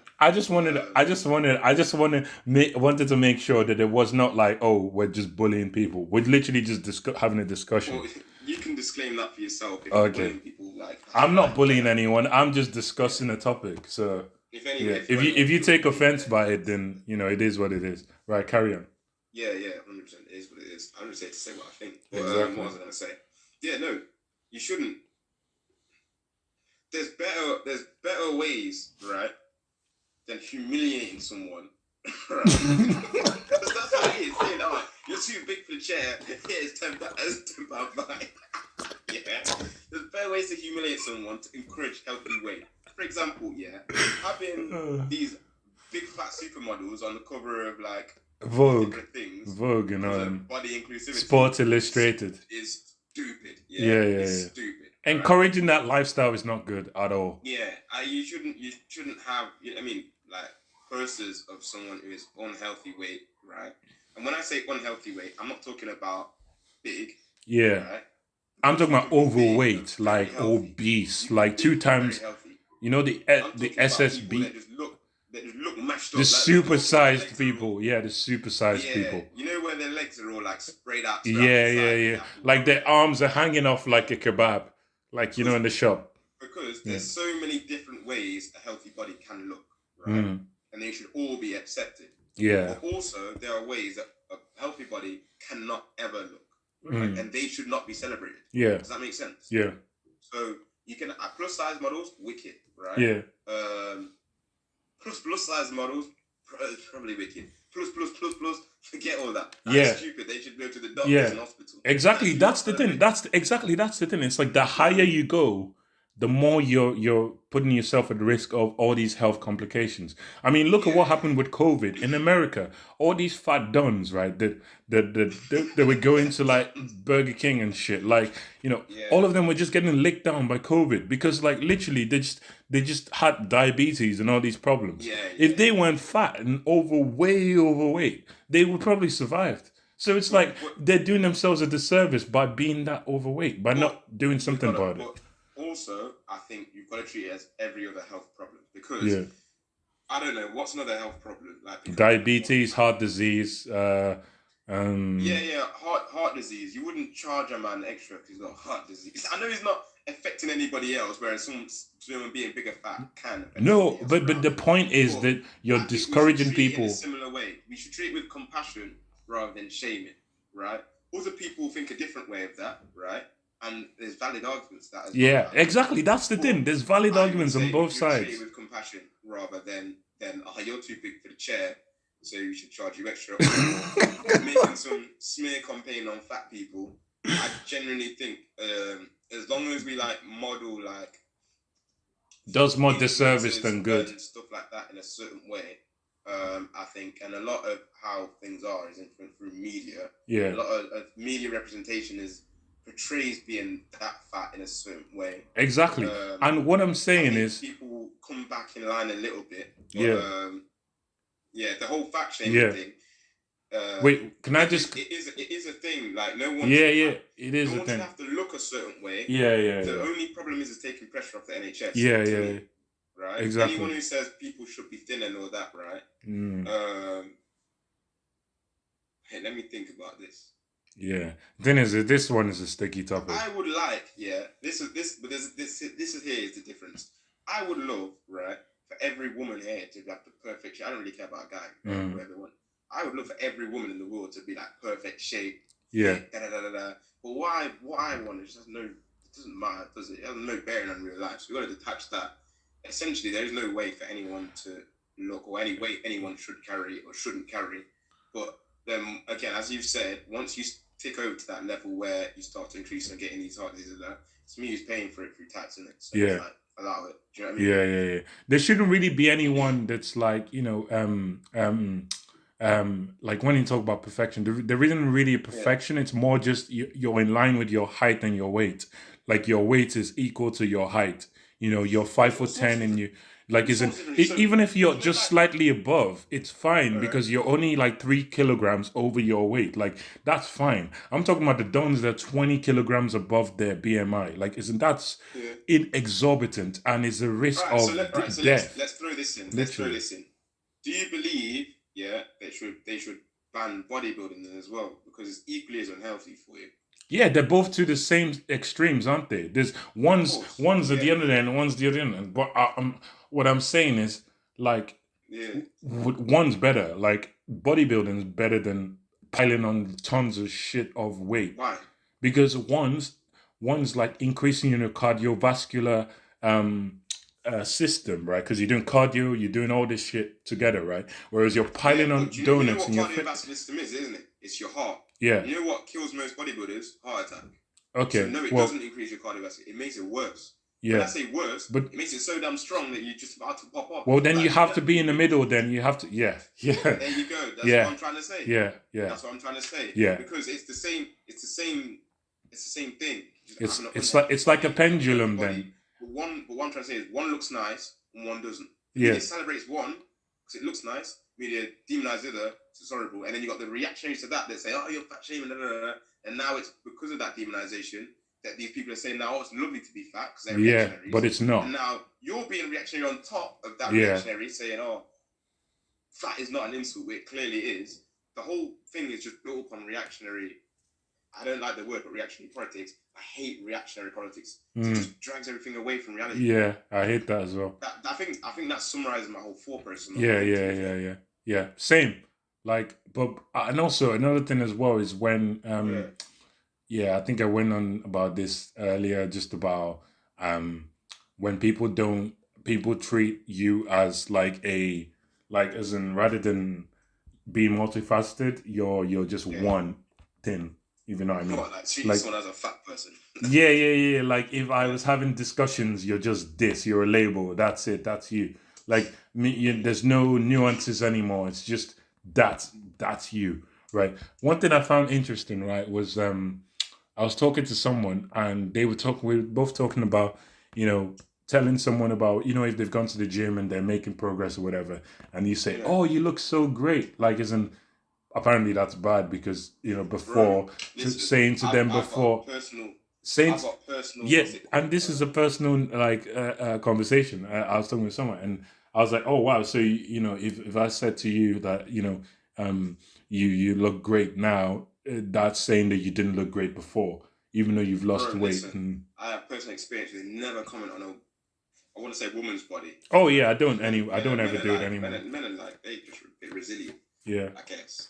But like, because I went on a date with someone one time, yeah, right? And then yeah. Rule number one: never do that. bro, I said like, she said something like, oh, I've been watching what I'm eating because I don't want to gain weight or anything. Yeah. And I said, oh no, look at you, you look lovely, like you don't look like you got any weight on you at all, like you know what I mean, right? But obviously, I've opened my big mouth to hold that. It turns out that she had what's the eating disorder, anorexia and all that. Wow. But obviously, you don't know, do you? And you're just trying to like gas someone up, Yeah. friendly, and make someone feel comfortable because to me it sounded like she expressed. You know Did what I mean? did she look that She's got really on. really skinny? Pardon? Did she look really really skinny? No. She just looked like what I thought how a lot of girls wanted to look. Yeah. Okay, just slim. But she was recovering from it. Does that make sense? Wow. Okay, so she just been fed. She wasn't like bare thin. You know what I mean? Oh, okay, so she just been feeding, like isn't to refeed from. I don't know the what it's now. Because that's what they have to do. Like after they've gone through anorexia, have to go through a process of refeeding to get back to a healthier body weight. I don't know any of that. But all that really made me realize is it's not like, do you know what I mean? It's not what's it called? The best thing to comment on like people's bodies in general. Oh yeah. It's just a weird. Yeah. I just what I say now is oh, well done, you're making great progress in the gym, like in whatever you're doing. Like isn't I feel like that's just as generic as it gets. Like isn't progress could mean whatever, like whatever they define as progress. So I'm like, yeah, you're making great progress. It's just a generic one now. It avoids issues. Like so it's like yeah. And I just find that interesting. Like I just thought I'd bring that up and yeah, I feel like that's it's a great way to encapsulate everything. By the way, we've been going for 2 hours 15 minutes. I know, man. Jesus, that's mad. It's just been going. It's been just oh man. I feel like this one should have like a part 2 because there's still like honestly. I'm just walking. Split in half or like continue talking another time? Continue talking another time because this is like almost a 3 hours one. So I think I'm just going to release it at once as one episode, as episode 2. Well, I ain't been cancelled yet, so yeah, that's one thing I was scared of. I've not said some awful stuff yet. You're not probing. Do you want to edit it out? If you want to edit it out, I'll edit it out. Edit what out? Like, no. Oh, okay.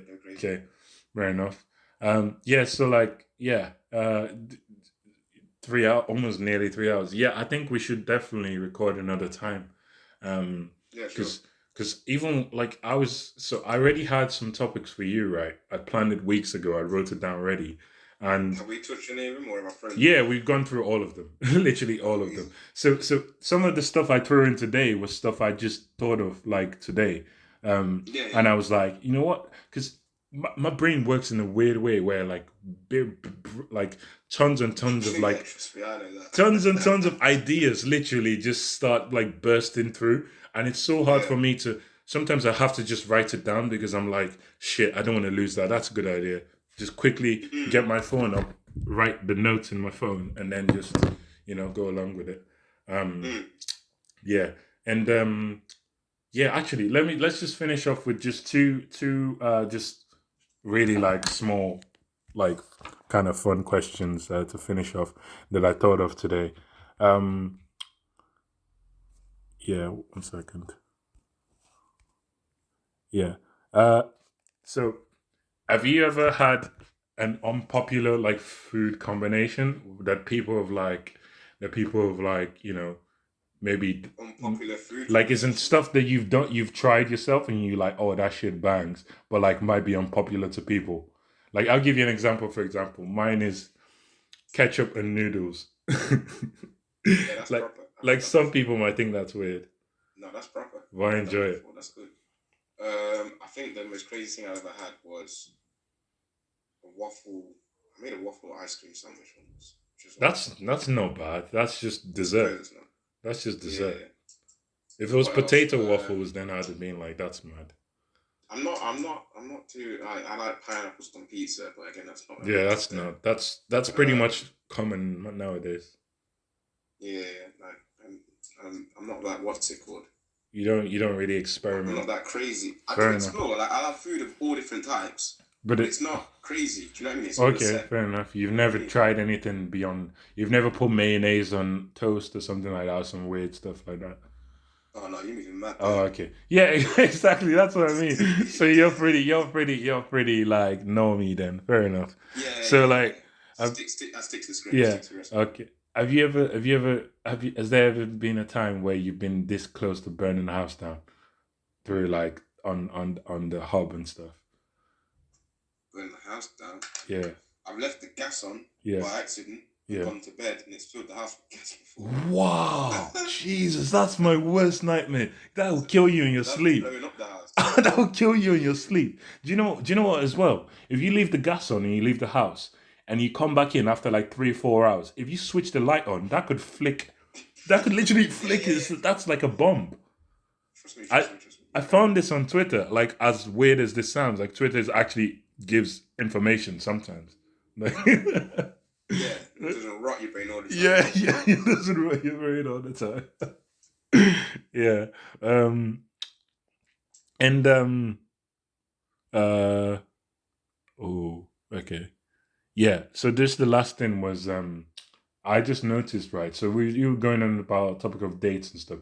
How do you find dates in general? I find them boring, because I feel like the conversations are very like because you're meeting them for, you're going on these like, probably going to be I've not been on a expensive. date in like 2 years. Yeah. And because I just Uh, went on one 2 months I've been ago like 2 years. and I was like, oh my God, like this is not like, I feel like, I don't know, it feels like very, like it's not like a genuine conversation, but like, because you're both, it's like playing a game, it's like playing chess. It's like, oh, if I reveal my piece too soon, then I get chopped. Like, it's like, if you reveal this part of your personality, then it's just the beginning stage of all that is kind of like something you know, is really uncomfortable. I think I'm really good at making things not awkward, so I don't really feel. Oh, I You know don't what the feel thing is? awkward. No, I don't And feel another thing awkward. is, I'm not really that bothered on how I'm perceived too much by the person. Does that make sense? Okay. So I try my best to be polite at all Mm. times, obviously, right? But I'm not trying to play any games of like hiding cards or not hiding cards. If someone says something that like I agree with, I'll show.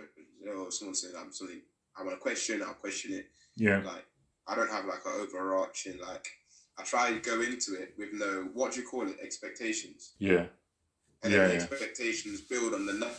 By the way she's acting, I'm like, oh, I might want to try and do Yeah. this with the night. Or Yeah. da-da-da-da.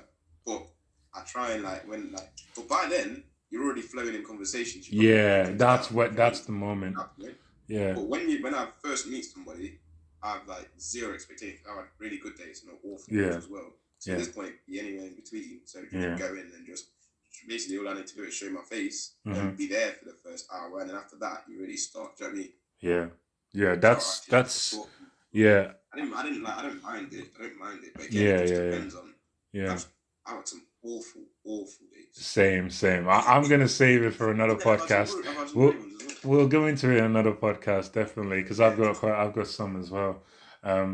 Yeah, like I was just gonna how was I even gonna end it?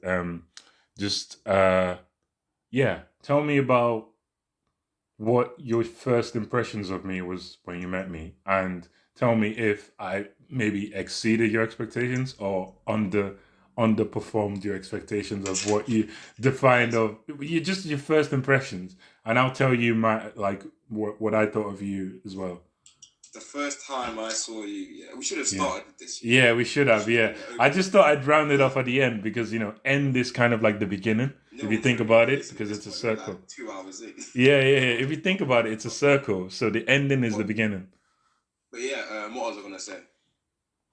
Oh yeah. First time I walked in, you had your feet kicked up on the sofa. That wasn't the first time you met me, though. No, that's the first time I properly met you. Oh, right, okay. Bumped into her here and there. Yeah. Like, what's me just seeing you again? Yeah. You know what I mean? But my first actual impressions of you is, what the hell is this guy? What the hell is this? Yeah, but I mean, my guy kicked his feet up. He took control of the front room. Yeah, the TV. Yeah, he's chilling there. Like, what the hell? I mean, in terms of the way I was talking or the way I was behaving or just how I sounded or whatever. Like, I mean, the whole package. I'll tell you. You're just some mad guy. Fair enough. I think that's a great. That's how I thought of you from the start. Yeah. And it's just not true. In fact, no, you've exceeded all expectations. You're in fact the maddest guy. I think that's a great. It's really how my brain works. My brain really works that mad, like when I the most foolishness. Yeah. Just crazy. Literally, my brain is literally just full of foolishness. It literally just expands. Dissected. Yeah.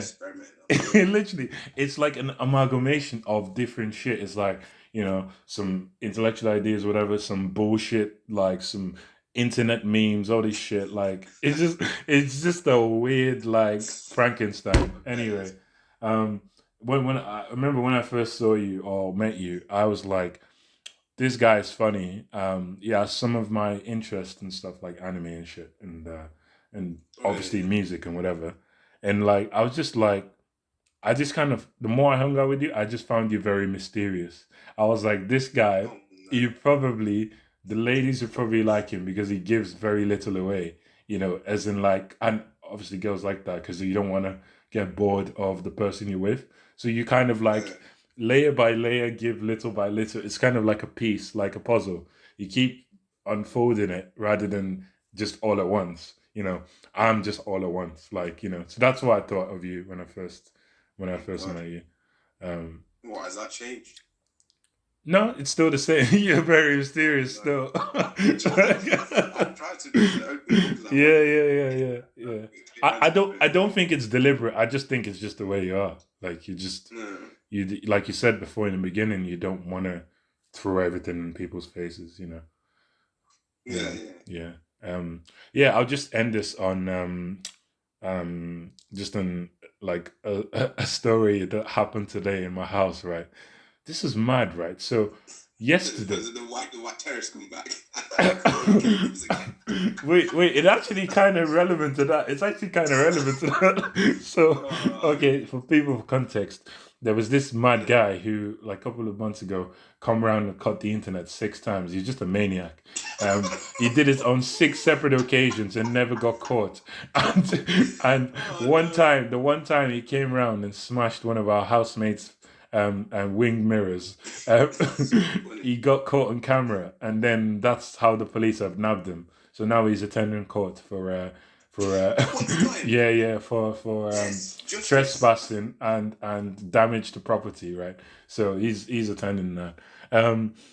But what's mad is that yesterday, the crime probably occurred yesterday, yeah.